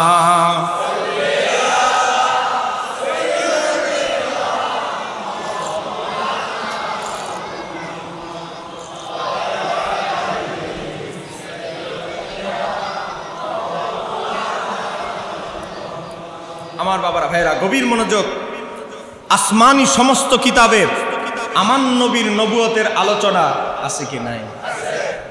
অন্যান্য নবীদেরকে নবুয়ত দেওয়া হয়েছে আমার নবীর স্বীকৃতি মানার শর্তে। কথা কন। তাদেরকে বলা হয়েছে মুসাদ্দিকুন, আমার হাবিবকে সত্যায়ন করতে হবে। আমার নবীর নবুয়তকে যদি মানো, আমার হাবিবের, তাহলেই তোমাদেরকে কিতাব দেওয়া হবে, নবুয়ত দেওয়া হবে। শর্ত একটা, আমার হাবিবকে মানতে হবে। এই ঘটনা কখন? এই ঘটনা বহু পরে। আমার নবীর আদম আলাইহিস সালামের দেহ যখন আলাদা, রূহ যখন আলাদা, আমার নবীকে ওই সময় নবুয়ত দেওয়া হয়, নবুয়তের গুণাবলী দেওয়া হয়। তার অনেক পরে আদমের দেহে রূহ দেওয়া হয়, তার অনেক পরে বিভিন্ন নবীদেরকে উপস্থিত করা হয়। তারপরে যখন সমস্ত রূহকে যখন উপস্থিত করা হয়, জিজ্ঞাসা করা হয়েছিল আলাস্তু বিরব্বিকুম, আমি কি তোমাদের রব নই? সবাই আমি আপনি এই যে দরগা মসজিদে যে বসে আছি, আমি আপনিও হা করে তাকিয়েছিলাম, কে আমাদের রব? উত্তর আমরা দিতে পারি নাই। সবার আগে উত্তর যিনি দিয়েছেন তিনি হলেন রাহমাতাল লিল আলামিন। তা আমার নবী আগে কেন দিলেন? কারণ সবার আগে সৃষ্টি আমার নবীর, যার সৃষ্টি আগে তিনি স্রষ্টা সম্পর্কে আগে জানবেন, এটাই বাস্তবতা। কথা বলেন, এদিকে একটু অনুধাবন করলেই বোঝা যায়। কিন্তু আমাদের ওহাবী ভাইরা তারা মানুষকে বুঝাইতে চায় সর্বপ্রথম আল্লাহ কলম সৃষ্টি করেছে। আরে কলম সৃষ্টির হাদিসে তিরমিজিতে এসেছে, মিশকাতে ঈমান বিল কদর অধ্যায় আবু উবাইদা ইবনে সামিত থেকে হাদিস এসেছে, কলমকে আল্লাহ যখন বানালেন, কলমকে আল্লাহ বলেন উক্তুব, তুমি লেখো। কলম বলল আমা উক্তুব, আমি কি লিখবো? আমার আল্লাহ কলমকে বললেন মা কানা, অতীতে যা হয়েছে কিয়ামত পর্যন্ত যা হবে তা লিখো। তাহলে কানা দিয়ে বোঝানোর চেষ্টা করা হয়েছে, আল্লাহ বুঝিয়ে দিলেন কলম সৃষ্টির আগেও কিছু ছিল। এই কারণেই আল্লাহ কলমকে বলেছে অতীতে যা ছিল কিয়ামত পর্যন্ত যা হবে তা লিখো। অতীতে যদি কিছুই না থাকতো এই কথা কলমকে আল্লাহ বলতেন না। কথা কম, হাদিস পড়ে অর্ধেকটা আর বলে না। এরকম হুজুর আছে না নাই? কথা বলেন, আছে না নাই? অর্ধেক ঘটনা বলেন আর অর্ধেক ঘটনা বলে না। সম্মানিত আমার দিনী ভাইরা, আমাকে বিষয়ে দেওয়া হয়েছে আহলে বাইত এবং সাহাবায়ে কেরাম। আমরা আহলে বাইতের শান এতটুকুই বলবো।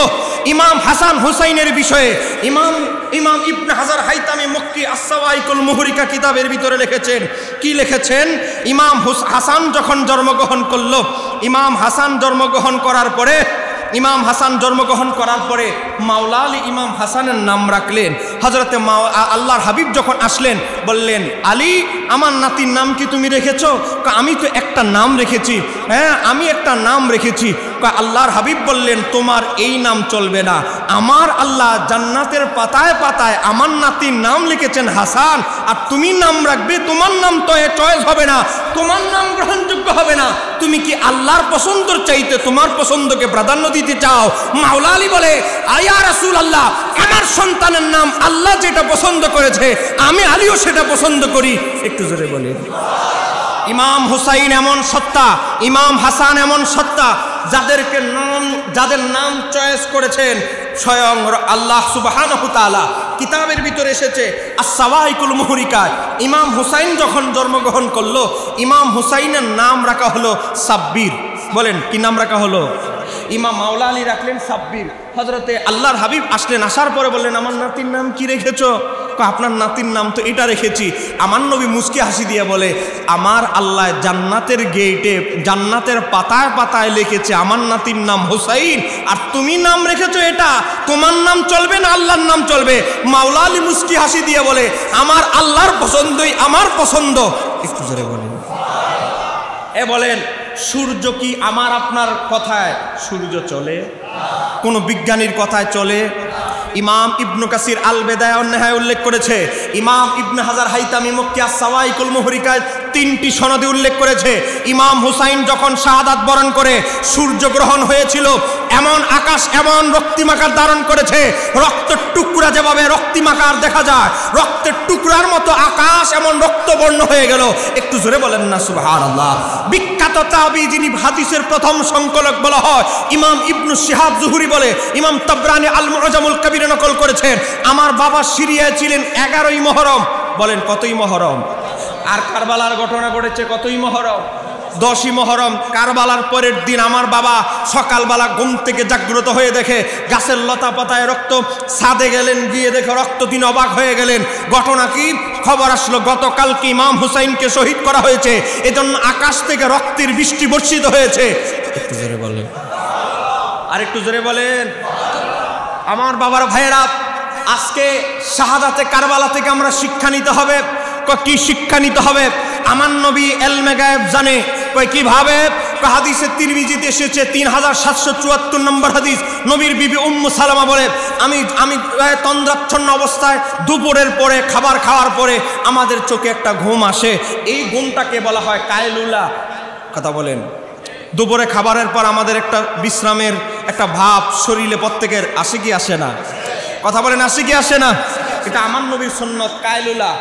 আল্লাহর হাবিবের বিবি আমাদের মা উম্মু সালামা, তিনি তন্দ্রাচ্ছন্ন অবস্থায় তিনি দেখতে পাচ্ছেন আল্লাহর হাবিবের দাড়ি মোবারকে, মাথা মোবারকে রক্ত মাখা, দুলু মাখা, দুলামালি মাখা মাটি মোবারক আল্লাহর হাবিবের দাড়ি মোবারকে, চুল মোবারকে লেগে আছে। ইয়া রাসূলুল্লাহ, আপনার এই অবস্থা কেন? আমার নবী তখন কি বলেছিলেন? সাহিত্য, হ্যাঁ আমার বিবি উম্মু সালামা, তুমি আমাকে যেই জায়গায় দেখতে পাচ্ছ, সাহিত্য কাতলাল হুসাইন আনভান, আমাকে যেই জায়গায় দেখতে পাচ্ছ এটা হুসাইনের শাহাদাতের জায়গা। এই কিছুক্ষণ আগে আমার নাতিকে হত্যা শহীদ করা হয়েছে, সেই রক্ত, ধুলাবালু মাখা রক্ত আমার দাড়ি মোবারকে, মস্তক মোবারকে দেখতে পাচ্ছ। একটু জোরে বলেন।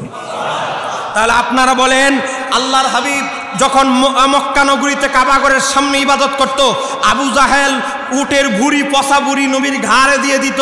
আমার নবী তাকে গালাগালি করে নাই, আমার নবী চোখের অশ্রু ধরে নাই। আল্লাহর হাবিবকে তায়েফের ময়দানে রক্তাক্ত করা হয়েছে। জিব্রাইল বলেছে আল বেদা অন্যাহাতে এসেছে, আপনি শুধু হুকুম দিন, তায়েফের জমিনের মাটি উপরের মাটি নিচে ঢুকিয়ে দেই, তাদেরকে এভাবে দাবিয়ে দেই। আমার নবী বলেছে আমি তো রহমত হিসেবে প্রেরিত হয়েছি, গজব হিসেবে নয়। আমার বাবারা ভাইয়েরা, আমার নবী কান্না করে নাই তায়েফের ময়দানে রক্তাক্ত হয়েছেন, কিন্তু আমার নবী শুধু কান্না করেছেন এখানেই শেষ নয়। কারবালার ঘটনায় আমার নবীর দাড়ি মোবারকে নাতির রক্ত দাড়িতে লাগিয়েছেন, মস্তক মোবারকে লাগিয়েছেন। তার মানে বোঝা গেল আমার নবী কি আনন্দিত হয়েছেন না কষ্ট পেয়েছেন? আরেকটু জোরে বলেন, আনন্দিত হয়েছেন না কষ্ট পেয়েছেন? কষ্ট পেয়েছেন। এখন আমার নবীকে কষ্ট দিলে কি ঈমান থাকে? বলেন, আমার নবীকে কষ্ট দিলে কারো ঈমান কি কলবে থাকবে? ঈমানদারদের জন্য এতটুকুই যথেষ্ট। কথা বলেন কেন, ঠিক কিনা? আজকে দেখেন আহলে বাইতের আলোচনা করতে গিয়ে আপনাদেরকে একটা উদাহরণ আপনাদেরকে দিচ্ছি। এই দেখেন আমার হাতে একটা কিতাব আল বিদায়া ওয়ান নিহায়া, লিখেছেন ইমাম ইবনে কাসির। একটু আগে বললাম 750 বছর আগের কিতাব। এই কিতাবের ভিতরে 429 পৃষ্ঠা, একটা পেজ নাম্বার আজকে ঘরে নিয়ে যান। বলেন 400 কত? আর একটু আসতে বলেন, 429। জোরে বলেন 400 কত? আপনার কি রাগ করতেছেন আমার উপরে? আর 10-15 মিনিট কি চলবে ইনশাআল্লাহ? বলেন আহলে বাইতের শানে ওয়াজ করলে কি আপনাদের কষ্ট হয়? বলেন আমরা হৃদয়ে হুসাইনকে ধারণ করি কি করি না? বলেন আহলে বাইতের মোহাব্বত হৃদয়ে ধারণ করি কি করি না? দেখেন 429 পৃষ্ঠায় ইমাম ইবনে কাসির এজিদের জীবনী আলোচনা, তার জীবনের সময়কালে কি কি ঘটছে সে আলোচনা করতে গিয়ে ফিনিশিংয়ে সর্বশেষ আলোচনা করেছে। এজিদের জীবনে 18টা কুকর্মের অভ্যাস ছিল, এজিদের খারাপ কাজের অভ্যাস ছিল টোটাল 18টা। জোরে বলেন কয়টা? 18টার ভিতরে একটা হলো কি, প্রতিদিন সে মদ পান করত। আর একটু জোরে বলেন। আমি যদি প্রতিদিন শব্দটা দেখাতে না পারি, এখানে আমার আঙ্কেল আছে, আঙ্কেল প্রতিদিন সে মদ পান করত। প্রতিদিন শব্দটা আছে না নাই? প্রতিদিন যে এজিদের মদ না হলে চলতো না, তাদের হাতে, সে এজিদের হাতে বায়াত হওয়ার পক্ষে যে আহলে হাদিসরা ফতোয়া দেয়, আমরা বলবো তার এজিদের উত্তরসূরি হিসাবে গোপনে হয়তো তাদের কাছেও মদ সাপ্লাই হতে পারে। কারণ একজন মদখোরের দালালি কখনো কোনো ভদ্রলোক ইমানদার করতে পারে? বলেন মদখোরকে কোনোদিন কোনো ভালো সভ্য লোক ইমাম মানতে পারে? উনাদের ইতিহাসের কিতাব ইমাম ইবনে কাসির লিখেছে। আমি কেন এই 429 পৃষ্ঠা আপনাদেরকে নিয়ে এসেছি একটু গভীরভাবে লক্ষ্য করেন। আমরা ইমাম হুসাইন কিভাবে শাহাদাত বরণ করেছেন আমরা ওয়াজে মুহররম মাসে শুনলাম। এজিদ কিভাবে মারা গিয়েছে জানার দরকার আছে? বলেন একটু বলবো কথা বলেন, বলবো। মনে রাখবেন, পৃথিবীতে বড় বড় ক্ষমতাধর, বড় বড় নমরুদের মতো, ফেরাউনের মতো বড় বড় কাফেরদেরকে আমার আল্লাহ ধ্বংস করতে বড় বড় সেনাবাহিনীর প্রয়োজন হয় নাই। নমরুদের মতো কাফেরকে দুনিয়া থেকে বিদায় করতে আমার আল্লাহর একটা মশাই যথেষ্ট ছিল। কথা কন। আমার আল্লাহ এজিদকে মারার জন্য আমার আল্লাহ নির্বাচিত করলেন আল্লাহর সৃষ্টি থেকে একটা সৃষ্টি, তার নাম হচ্ছে বানর। বলেন তার নাম কি? বানর চিনেন আপনারা? না হলে ফয়েজ লেক যাবেন, টিকিটের টাকা না থাকলে 50 টাকা আমি দিব, তাও দেখে বাস্তবতা মিলিয়ে নেবেন। এখন এজিদের 18টা কুকর্মের একটা হলো সে বাজার থেকে যোদ্ধা বানর কিনতো। এই জঙ্গলি বানর নয়, যোদ্ধা বানর, যারা লড়াই করতে জানে, প্রশিক্ষণপ্রাপ্ত বানর, এগুলো অনেক চড়া দাম। এই প্রশিক্ষণপ্রাপ্ত বানর সে হাট থেকে কিনে আনতো। উদ্দেশ্য হলো এক বানরকে দিয়ে আরেক বানরের বিরুদ্ধে যুদ্ধ লাগাই দেওয়া। যদিও এজিদ নিজেই হলো এক বানর, কথা বলেন ঠিক কিনা? বানরের বানর পছন্দ হবে, এটাই তো স্বাভাবিক, কথা বলেন না কেন? এজিদ বানর কিনে আনলো, তার উদ্দেশ্য হলো এজিদের 18টা কুকর্মের একটা হলো পশু পাখি দিয়ে লড়াই লাগাতো, যেটা 4 মাযহাবের ইমামের মতে হারাম। পশু পাখি দিয়ে লড়াই লাগায় একটা পশুকে নির্মমভাবে মারা, এটা ইসলামে কি? আরেকটু আসতে বলেন, হারাম। এবার আসেন বিস্তারিত বাহারে শরীয়ত 16 নম্বর খণ্ডে ডিটেলস আলোচনা আছে। এবার আসেন, এজিদ বানর কিনে এনেছে চড়া দামে। সকালবেলা বানরের খেলা প্রতিযোগিতা লাগাবে, এমন মুহূর্তে রাত্রে আমার আল্লাহ একটা বানরের কাছে পয়গাম পাঠিয়ে দিলেন, তোমার দাঁতে আমি আল্লাহ বিষ দিয়েছি। হ্যাঁ বানর, আগামীকাল সকাল যখন এজিদ তোমাকে আরেক বানরের বিরুদ্ধে লাগাবে, তুমি বানরকে কামড় না দিয়ে কামড় দিবে এজিদের ঘাড়ে, তোমার বিষ দাঁত বসিয়ে দিবে, বাকিটা আমি আল্লাহ সংগঠিত করব। একটু জোরে বলেন। এবার দেখেন, আমি বলছি না, আজকে গোটা ওয়াহাবিদেরকে জিজ্ঞাসা করবেন, ইমাম হোসাইন শাহাদাত বরণ করেছে, আমরা বজ্রকণ্ঠে গর্বের সাথে বলি, তোমাদের বাবা এজিদ কিভাবে মারা গেছে একটু বলো, জবান বন্ধ হয়ে যাবে, কথা কর। দেখেন এজিদ কিভাবে মারা গিয়েছে। ইমাম ইবনে কাসির লেখে, এজিদের মৃত্যুর কারণ ছিল যে, ইমাম ইবনে কাসির 429 পৃষ্ঠা, এজিদের মৃত্যুর কারণ ছিল যে সে একদিন একটি বানরকে আদি পুরুষ, তোমাদের রুহানি বাবা এজিদ কিভাবে মারা গেছে, জবান বন্ধ হয়ে যাবে, কারণ এজিদ এমনভাবে মারা গেছে এটা গর্বের সাথে বলার কোনো মুখ। আরেকটু জোরে বলেন, মুখ। এজিদের মৃত্যুর কারণ আমি বললাম, এই মৃত্যুর কারণ কোন ওয়াহাবি কোনোদিন আপনাদেরকে বলছে? ইউটিউবে, ইন্টারনেটে কোনো জায়গায় খুঁজলেই পাবেন না, কারণ এজিদ এমনভাবে মারা গিয়েছে এটা বলার মতো মুখ ওয়াহাবিদের। রাগ করতেছেন আমার কথা? আমার বাবারা ভাইরা, এবার আমার আলোচনা একেবারে শেষ প্রান্তে চলে এসেছি। আমার হাতে সময় আছে মাত্র কয়েকটা মিনিট। আমি আপনাদেরকে বলছি, আমরা আহলে বাইতকে ভালোবাসি, কারণ আহলে বাইত ইমানের অংশ। জোরে বলেন, আহলে বাইত কি? জোরে বলেন, এতে কোনো সন্দেহ? আমার নবী, তিরমিজি শরীফের হাদিস, হযরতে জাবের ইবনে আব্দুল্লাহ রাদিয়াল্লাহু তাআলা আনহুমা থেকে বর্ণিত, আমার নবী কাসওয়া উটের উপরে আরোহণ করে আমার নবী হুঁশিয়ার করে গিয়েছেন, এ আমার সাহাবায়ে কেরাম, এ আমার পরবর্তী উম্মত, তোমাদেরকে আমি ভবিষ্যৎবাণী করে যাচ্ছি, আমি তোমাদের কাছে ভারী দুটি বস্তু রেখে যাচ্ছি, একটি হচ্ছে আল্লাহর কিতাব, আরেকটি হচ্ছে ইতরাতি, আমার আহলে বাইত। একটু জোরে বলেন না সুবহানাল্লাহ। আমার বাবারা ভাইরা, এত কিছু থাকতে আহলে বাইতের কথা, টিস্যু দরকার, আহলে বাইতের কথা কেন বললেন? আহলে বাইতের কথা এই কারণে বললেন, কারণ কিছু এজিদি, কিছু মুনাফিক বের হবে পরবর্তীতে আমার নবীর ওফাতের পর, তারা আহলে বাইতের সম্মানকে খর্ব করবে। এই কারণেই আমার আল্লাহ আহলে বাইতের ব্যাপারে বিদায় হজের মতো ইম্পর্টেন্ট ভাষণে আহলে বাইতকে স্মরণ করিয়ে দিয়ে গিয়েছেন। কথা বলেন না কেন, ঠিক কিনা? আমার বাবারা ভাইরা, আহলে বাইতকে যেভাবে আমরা মানতে হবে, আহলে বাইতের শানে কোরআনে 19টা আয়াত নাজিল হয়েছে। একটু জোরে বলেন সুবহানাল্লাহ। সে 19টা আয়াত তাফসীর সহ জানতে হলে একটা বই পড়তে হবে। সে কিতাবের নাম হচ্ছে আস-সাওয়াইকুল মুহরিকা, বাংলায় পাবেন। এই কিতাবের ভিতরে 19টা আয়াতের তাফসীর সহ উল্লেখ।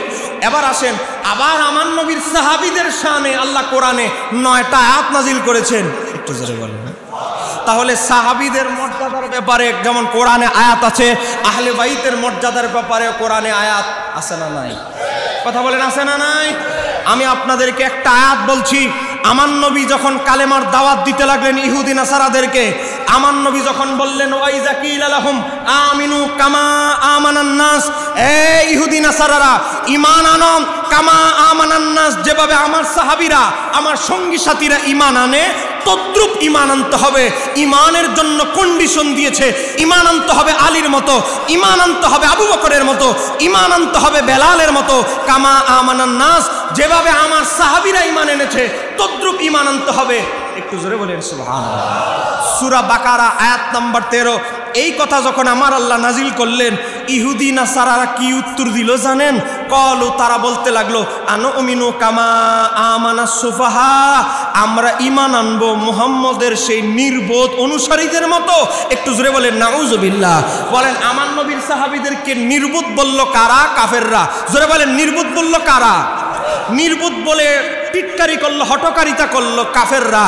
আমার আল্লাহ বলে আমার হাবিবের সাহাবীদেরকে নির্বোধ বলা, এটা আমি আল্লাহ সহ্য করব না। সঙ্গে সঙ্গে আমার আল্লাহ সূরা বাকারার 13 নম্বর আয়াত নাজিল করে দিলেন। আমার আল্লাহ সাবধান করে ইহুদি নাসারাদেরকে বললেন, আলা ইন্নাহুম হুমুস সুফাহাউ, এই ইহুদি নাসারারা, আমার নবীর সাহাবীরা সঙ্গী সাথীরা নির্বোধ নয়, নির্বোধ হচ্ছে তোমরা। ওয়ালাকিল্লা ইয়ালামুন, এটা বুঝার মতো জ্ঞান তোমাদের হয় নাই, এটা অনুধাবন করার মতো জ্ঞান তোমাদের, যোগ্যতা তোমার হয় নাই। আমার হাবিবের সাহাবীরা নির্বোধ নয়, নির্বোধ বলদ হচ্ছে তোমরা। চিৎকার দিয়ে বলা যাবে কি সুবহানাল্লাহ। এখন এই আয়াত থেকে আমরা বুঝতে পারলাম কি? বুঝতে পারলাম ইহুদি নাসারারা আমার নবীর সাহাবীকে শুধু নির্বোধ বলার কারণে সঙ্গে সঙ্গে জবাবে আল্লাহ আয়াত নাজিল করেছেন শুধু নির্বোধ বলার কারণে। আর আজকে নবীর সাহাবী কিছু কিছু সাহাবীকে মুনাফিক বলার লোকও আমাদের সমাজে আছে না নাই? জোরে বলেন আছে না নাই? তারা আজকে আমার নবীর সাহাবীকে বলে মুনাফিক। বলেন মুনাফিক কি কোনোদিন সাহাবী হতে পারে? মনে রাখবেন, ইমাম ইবনে হাজার আসকালানি কিতাবের নাম, সময় খুবই কম, আর 10 মিনিট। ইমাম ইবনে হাজার আসকালানি কিতাবের নাম আল ইসাবা ফি তামিজিস সাহাবা, সেখানে উল্লেখ করেছে সাহাবীর হওয়ার শর্ত হচ্ছে ঈমান অবস্থায় আমার নবীর জিয়ারত লাভ করতে হবে, এমনকি আবার ঈমান অবস্থায় মৃত্যুবরণ করতে হবে। যেমন যাকাত অস্বীকার করে মুরতাদ হয়ে গেছে, হযরত আবু বকর সিদ্দিকের জমানায় আবু বকর সিদ্দিক যুদ্ধ করেছে, আছে না নাই? কথা বলেন, ছিল ও ঘটনা সত্য না বাস্তব কিনা? বাস্তব। আবু বকর সিদ্দিক যাকাত অস্বীকারীদের বিরুদ্ধে যুদ্ধ করেছে। আমার বাবারা ভাইরা, তদ্রুপ আবু বকর সিদ্দিক বলেছে নবীর যুগে যেভাবে যাকাত দেওয়া হতো, এই যুগেও যদি তদ্রুপ যাকাত দেওয়া না হয় আমি তাদের বিরুদ্ধে যুদ্ধ ঘোষণা করব। তার মানে তারা নবীর যুগে কালেমা পড়ার পরেও ঈমান অবস্থায় থাকতে পারে নাই, কারণ ঈমানহীন অবস্থায় মৃত্যুর কারণে তারা সাহাবীর দফতরে আর থাকতে পারে। তাহলে সাহাবী হওয়ার জন্য ঈমান অবস্থায় মৃত্যুবরণ শর্ত। এ বাবা, আমার নবীর যুগে উহি লিখতো, বলেন কি লিখতো? উহি লিখতো। খ্রিস্টানদের কাছে গিয়া নারী পেয়ে, টাকা পয়সা পেয়ে উহি লিখতো আমার নবীর, ঈমান ত্যাগ করে খ্রিস্টান হয়ে গেছে। জোরে বলেন না নাউজুবিল্লাহ। আর একটু জোরে বলেন। নবীর একজন বিবি নাম হচ্ছে হযরতে হাফসা। কে? হযরত ওমর রাদিয়াল্লাহু তাআলার মেয়ে। হযরতে হাফসার স্বামী আমার নবীর পরামর্শে আবিসিনিয়া হিজরত করেছেন, নবীর জন্য কালেমার জন্য হিজরত করেছেন। আবিসিনিয়ায় হিজরত করার পরেও নিজের ধর্মের জন্য দেশ ত্যাগ করলো। আবিসিনিয়ায় গিয়ে খ্রিস্টানদের টাকা পয়সা পেয়ে, নারী পেয়ে ভুলে গেছে, আল্লাহর হাবিবের কালেমা ভুলে গিয়ে খ্রিস্টান হয়ে গেছে। এখন সে কি আর নবীর সাহাবী আছে? আর একটু জোরে বলেন সাহাবী আছে? কারণ তার মৃত্যু আমার নবীর মিল্লাতের উপরে হয় নাই, খ্রিস্টান হয়ে গেছে, সে তার ধর্ম ত্যাগ করেছে। তদ্রুপ আমার নবীর কোন সাহাবী মুনাফিক নয়, মুনাফিক কখনো সাহাবী হতে পারে না। কথা বলেন না কেন, ঠিক কিনা? আমার বাবারা ভাইরা, মুনাফিকদেরকে আমার নবী বয়কট করেছে, এখানেই শেষ নয়, মুনাফিকদের তালিকাও আমার নবী দিয়ে গিয়েছেন। একটু জোরে বলেন কিভাবে? মুনাফিকদের তালিকা আমার নবী একজন মাত্র সাহাবীর কাছে দিয়ে গেছেন। জোরে বলেন কয়জন? আর একটু জোরে বলেন। তার নাম হচ্ছে হযরতে হুযায়ফা ইবনু ইয়ামান। হযরত ওমর তার জমানায় কোনো মানুষ মারা গেলে হযরত ওমর জামা কাপড় পরে বসে থাকতেন, বলতেন হুযায়ফা ইবনু ইয়ামান কি তার জানাজায় গিয়েছে? হ্যাঁ। তারপরে হযরত ওমর যাইতেন। একবার হযরত ওমর বলতেন, হ্যাঁ হুযায়ফা ইবনু ইয়ামান, আপনার কাছে তো আমার নবীজি প্রায় 350 জনের অধিক মুনাফিকদের নাম বলে গেছে, আমার নাম কি সেই দফতরে আছে? হযরত হুযায়ফা ইবনু ইয়ামান কান্না করে দিলেন। আমার বাবারা ভাইরা, তার মানে মুনাফিক কখনো সাহাবী হতে পারে? হযরত হুযায়ফা ইবনু ইয়ামান যদি কোনো জানাজায় না যাইতেন, কোন সাহাবী ওই জানাজায় যেতেন না, কারণ সাহাবীরা বুঝে ফেলতেন হুযায়ফা ইবনু ইয়ামান সে জানাজায় যায় নাই, মানে এই লোকটা মুমিন হতে পারে। তার মানে বোঝা গেল মুনাফিক কখনো সাহাবী হতে পারে না। এটা আমাদেরকে কিছু শিয়ারা ধোঁকা দেওয়ার চেষ্টা করছে, কমুক মুনাফিক সাহাবী, আসল সাহাবী নয়। সাহাবী কখনো মুনাফিক হতে পারে? এবার আসেন, হযরতে আমির মুআবিয়া রাদিয়াল্লাহু তাআলা আনহু, তিনি আল্লাহর হাবিবের একজন সাহাবী। কোনো সন্দেহ আছে? আরেকটু জোরে বলেন। কোনো সন্দেহ নাই। সন্দেহ করলে বুখারী মুসলিম বাতিল হয়ে যাবে, 4 মাযহাবের ইমাম বাতিল হয়ে যাবে, 4 মাযহাবের ইমাম নয় সমস্ত মুজাদ্দিদরা বাতিল ঘোষিত হবে। কেন? 4 মাযহাবের ইমাম আমির মুআবিয়া রাদিয়াল্লাহু তাআলা লিখতেন, 76টার 6 ইমাম তাদের 76টার কিতাবে রাদিয়াল্লাহু তাআলা লিখেছেন। তাহলে সাহাবীরা যদি উনাকে সাহাবী ইমাম, 4 মাযহাবের ইমাম, 76টার 6 ইমাম, সমস্ত মুজাদ্দিদরা যদি তাকে রাদিয়াল্লাহু তাআলা বলতে পারে, সাহাবী মানতে পারে, আমাদের মানতে কোনো অসুবিধা আছে? কথা বলেন, কোনো অসুবিধা আছে? সাহাবীদের আমলের ভুল ত্রুটি হিসাব নিকাশ করার দায়িত্ব কি আল্লাহ আমাদেরকে দিয়েছে? কিন্তু কিছু শিয়ারা মনে করে এই চাকরি আল্লাহ তাদেরকে স্পেশালভাবে দিয়েছে। আপনারা হয়তো রাগ করবেন, আমি আপনাদেরকে কয়েকটি হাদিস দেখি, আমার আলোচনার একেবারে ইতি টানছি। এর মাঝে একটি হাদিস বরকাতান স্বরূপ বলছি, যেহেতু আমার সময় একেবারে শেষ, আর মাত্র 5 মিনিট আছে। দেখেন, সহিহ বুখারী শরীফ থেকে আমি একটি হাদিস বলছি। হযরত আবু সাঈদ খুদরি রাদিয়াল্লাহু তাআলা থেকে বর্ণিত, আমার নবী বলেন, লা তাসুব্বু আসহাবি, হে আমার পরবর্তী উম্মতারা, সাহাবীদের পরে যারা আসবে, তোমরা আমার কোন সাহাবীকে গালাগালি করিও। জোরে বলেন, গালাগালি করিও। আমার নবী এই কথা, এত কথা থাকতে এই কথা কেন বললেন? কারণ আমার নবীর এলমে গায়েবের রাডারে আছে, ও চিরেই একটা ফিরকা বের হবে যারা আমি নবীর সাহাবীকে গালাগালি করবে। এই কারণে আমার নবী 1500 বছর আগে আমাদেরকে বলে গিয়েছেন, লা তাসুব্বু আসহাবি, হে আমার উম্মতরা, আমার সাহাবীকে গালি দিও না। তোমরা তাহাজ্জুদ বেশি পড়তে পারো, দান সদকা হয়তো আমার সাহাবীদের চাইতে হিসাবে গণনায় বেশি করতে পারো। আমার নবী বলছেন, ফালাউ আন্না আহাদুকুম আনফাকা মিসলা উহুদিন, তোমরা যদি উহুদ পরিমাণ স্বর্ণ দান করো, জাহাবান স্বর্ণ দান করো। বলেন, উহুদ একটা পাহাড়, আছে না নাই? বুখারী মুসলিমের হাদিস, আমার নবী বলে, আমি উহুদকে ভালোবাসি, উহুদ পাহাড়ও আমি নবীকে ভালোবাসে। এজন্য ভালোবাসা প্রকাশ করতে গিয়ে একবার আবু বকর সিদ্দিক, হযরত ওসমান গনি, হযরত ওমর যখন হযরতে আল্লাহর হাবিবের সাথে পাহাড়ে, উহুদ পাহাড়ে গেলেন, পাহাড় নাড়াচাড়া করতে লাগলো। এটা হলো ভালোবাসার বহিঃপ্রকাশ। একটু জোরে বলে। আল্লাহর হাবিব সাল্লাল্লাহু আলাইহি সাল্লাম বলেন, হ্যাঁ পাহাড়, স্থির হও, তুমি জানো তোমার উপরে কে আছে? একজন নবী, একজন সিদ্দিক, 2 জন শহীদ আছে। একটু জোরে বলেন না সুবহানাল্লাহ। এই হাদিস হচ্ছে নবীর ইলমে গায়েবের উজ্জ্বল দৃষ্টান্ত, বড় দলিল। কারণ হযরত ওমরকে নামাজে অগ্নিপূজক আঘাত করে শহীদ করবে, কখন করবে? আমার নবী বলে দিয়েছেন উহুদ পাহাড়ে।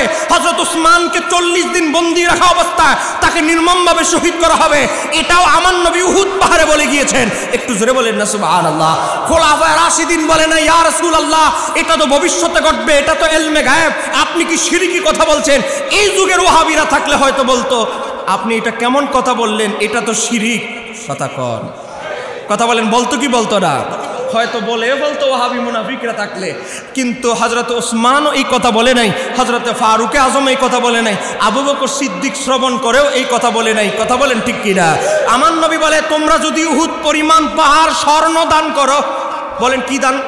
স্বর্ণ দান করো, তাহলে মা বালাগা পুষতে পারবে না, পুষতে পারবে না আমার সাহাবীদের সমকক্ষ। কিসের সমকক্ষ? মা বালাগা মুদ্দাহাদিহিম ওয়ালা নাসিফা। আমার নবী বলে, আমার সাহাবীরা যদি 1 মুদ আটা ময়দা দান করে, 2 কেজি প্লাস আটা ময়দা দান করে, আর তোমরা যদি উহুদ পরিমাণ পাহাড় স্বর্ণ দান করো, ওই যে 2 কেজি প্লাস আটা ময়দা দানের সমান সওয়াব কখনো লাভ করতে পারবে না, পুষতে পারবে না। একটু জোরে বলেন না সুবহানাল্লাহ। তাহলে আমরা সাহাবীদের সাথে প্রতিযোগিতা কি আমাদের সাথে মানায়? আমরা কি সাহাবীদের সাথে প্রতিযোগিতা আমরা করতে পারবো? আমার বাবার ভাইরে, হাদিস সহিহ বুখারী 3673, সহিহ মুসলিম 2540 নম্বর হাদিস। আমার নবী অন্য হাদিসের ভিতরে বলেছে, হযরত ওমর ইবনুল খাত্তাব থেকে বর্ণিত, ইমাম নাসাই সুনানুল কুবরা 9222 নম্বর হাদিস।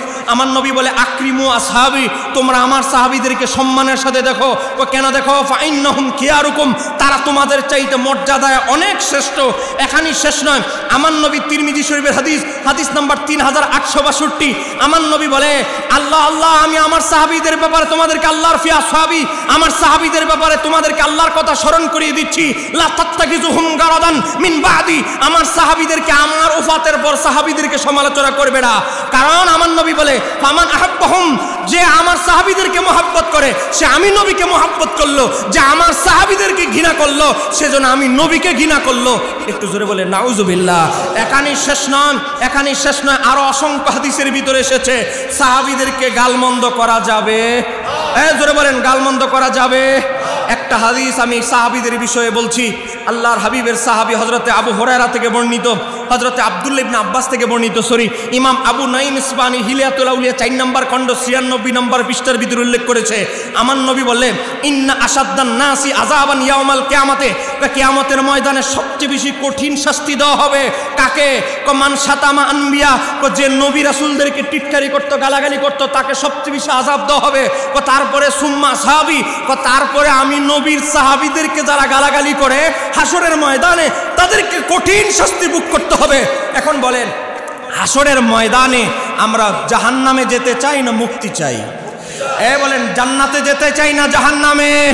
তাহলে আমার নবী বলে হাসরের ময়দানে ইন্না আশাদ্দান নাসি আযাবান ইয়াউমাল কিয়ামাতে, কিয়ামতের ময়দানে সবচেয়ে বেশি আযাব দেওয়া হবে যারা নবীর সম্মানে বেয়াদবি করে, সুম্মা সাহাবী, তারপরে যারা সাহাবীদেরকে গালমন্দ করে বেয়াদবি করে তাদেরকে সবচেয়ে কঠিন আযাব দেওয়া হবে।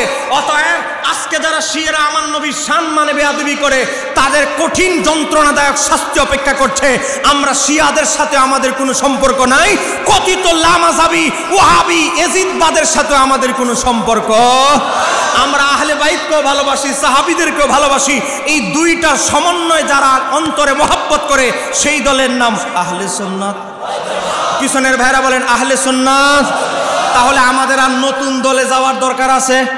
নতুন দল খোঁজার দরকার আছে? আমরা খারিজি ওয়াহাবিতেও নাই, আমরা নতুন আমদানি শিয়া মতবাদেও নাই। আমরা আহলে সুন্নাত ওয়াল জামাতে আগেও ছিলাম, এখনো আছি, মৃত্যু পর্যন্ত থাকবো। জোরে বলেন ইনশাআল্লাহ। আরো জোরে বলেন ইনশাআল্লাহ। আজকে এই যে ঈদ মিলাদুন্নবী মাহফিল যিনি প্রতিষ্ঠা করে গেলেন, আঞ্জুমানে আশেকানে মুস্তফা সংগঠন যিনি প্রতিষ্ঠা করে গেলেন, আল্লামা শাহ সুফি কাজী আমিনুল ইসলাম হাশিমি রহমতুল্লাহ আলাই, ওনার দাদা পীর ছিলেন আলা হজরতের প্রধান খলিফা আল্লামা জফরউদ্দিন বিহারী রহমতুল্লাহ আলাই, যাকে আলা হজরত উপাধি দিয়েছিলেন মালিকুল উলামা, আলেমদের বাদশাহ। একটু জোরে বলেন। ওনার নাম মালিকুল উলামা উপাধি জফরউদ্দিন, এটা ওনার মূল নাম নয়। তিনি যতগুলো বাহাসে যেতেন বিজয় লাভ করে আসতেন। আশরাফ আলী থানভীর সাথে 3 বার বাহাস করেছেন। আল্লামা জফরউদ্দিন বিহারে 3 বার বিজয় নিয়ে এসেছেন। এই কারণে আলা হযরত তাকে উপাধি দিলেন জফরউদ্দিন, দিনের বিজেতা। একটু জোরে বলেন সুবহানাল্লাহ। সেই আল্লামা জফরউদ্দিন বিহারী, এই যে উনি একটি কিতাব লিখেছেন, এই জফরউদ্দিন বিহারী হচ্ছে আল্লামা আমিনুল ইসলাম হাশিমি রহমতুল্লাহ আলাইহির দাদা পীর। জোরে বলেন না মারহাবা। হুজুরের পীর আবেশ শাল মাদানী রহমতুল্লাহ আলাই, ওনার কাদিরিয়া সিলসিলার পীর হলো আল্লামা জফরউদ্দিন বিহারী। তার মানে আমাদের আমিনুল মিল্লাত আল্লামা আমিনুল ইসলাম হাশিমি রহমতুল্লাহ আলাইহির দাদা পীর, যিনি আলা হজরতের প্রধান খলিফা ছিলেন। একটু জোরে বলেন সুবহানাল্লাহ। আল্লামা এই যুগে তো খিলাফত দেওয়া একেবারে ফান্তাবাতের মতো সহজ। কয়েক গাড়ি মাল মানুষ নিয়ে আসবেন, হাদিয়া তোফা ভালো দিবেন, খিলাফতের দরজা খোলা। আল্লামা আবেশ শাল মাদানী গোটা বাংলাদেশে যখন মুনাজারা করতেন, ওনার সমকক্ষ কোনো আলেম বাংলার জমিনে ছিল না। তার শাগরেদ হচ্ছে নুরুল ইসলাম হাশিমি রহমতুল্লাহ আলাই, তার শাগরেদ হচ্ছে আমিনুল ইসলাম হাশিমি রহমতুল্লাহ আলাই। গোটা বাংলাদেশে মাত্র 4 জন মানুষকে তিনি খিলাফত দিয়েছিলেন, 4 জন মানুষকে তিনি যোগ্য মনে করেছিলেন। একটু জোরে বলেন। এর মাঝে 2 জন হচ্ছে আপনাদের চট্টগ্রামে, একজন আল্লামা ইমাম হাশিমি আর একজন আল্লামা ইমাম আমিনুল ইসলাম হাশিমি রহমতুল্লাহ আলাই। একটু জোরে বলেন না সুবহানাল্লাহ। এত বড় মহান ব্যক্তি, যাকে 4 বার বিষ দেওয়ার পরেও তাকে মৃত্যুবরণ করাইতে পারে নাই। 4 বার বিষ দেওয়া হয়েছে আবেশ শাল মাদানী রহমতুল্লাহ আলাইকে, কিন্তু বিষ দিয়েও তাকে মারতে পারে নাই। এমন আশিকে রাসূল নিজের জীবন নবীর জন্য বিক্রি করে ফেলেছেন, বিষেও তাকে আক্রমণ করতে পারে নাই। এমন একজন ব্যক্তির খলিফা আল্লামা আমিনুল ইসলাম হাশিমি রহমতুল্লাহ আলাই। এমন ব্যক্তির আদর্শে, এমন ব্যক্তির আয়োজনের এই প্রতিষ্ঠার মাহফিলে আসতে পেরে আপনার খুশি না বেজার? আর একটু জোরে বলেন খুশি না বেজার? এমন ব্যক্তি এমনি এমনি খিলাফত দেয় নাই। বন্যা হয়েছে, দেখেন হাজীগঞ্জে এখনো জীবিত মানুষ আছে। বন্যা হয়েছে, আল্লামা আবেদ শাহ মাদানী রহমাতুল্লাহ আলাইহি স্বপ্নে দেখিয়েছে বন্যায় আমার কবরে পানি উঠে গেছে, তাড়াতাড়ি আমার কবরকে কি করো, লাশ উঠিয়ে সম্প্রসারণ করো। আমার বাবারা ভাইয়েরা, যারা উপস্থিত ছিলেন, আল্লামা ডক্টর মাহবুবুর রহমান চাঁদপুরের আছে, আমাদের একজন পরিচিত বক্তা আবু সুফিয়ান আল কাদরি, তিনিও ছিলেন। তিনি দেখেছেন কাফনের কাপড়ে একটা পানির ফোঁটাও স্পর্শ করে নাই। একটু জোরে বলেন না সুবহানাল্লাহ। এই ব্যক্তি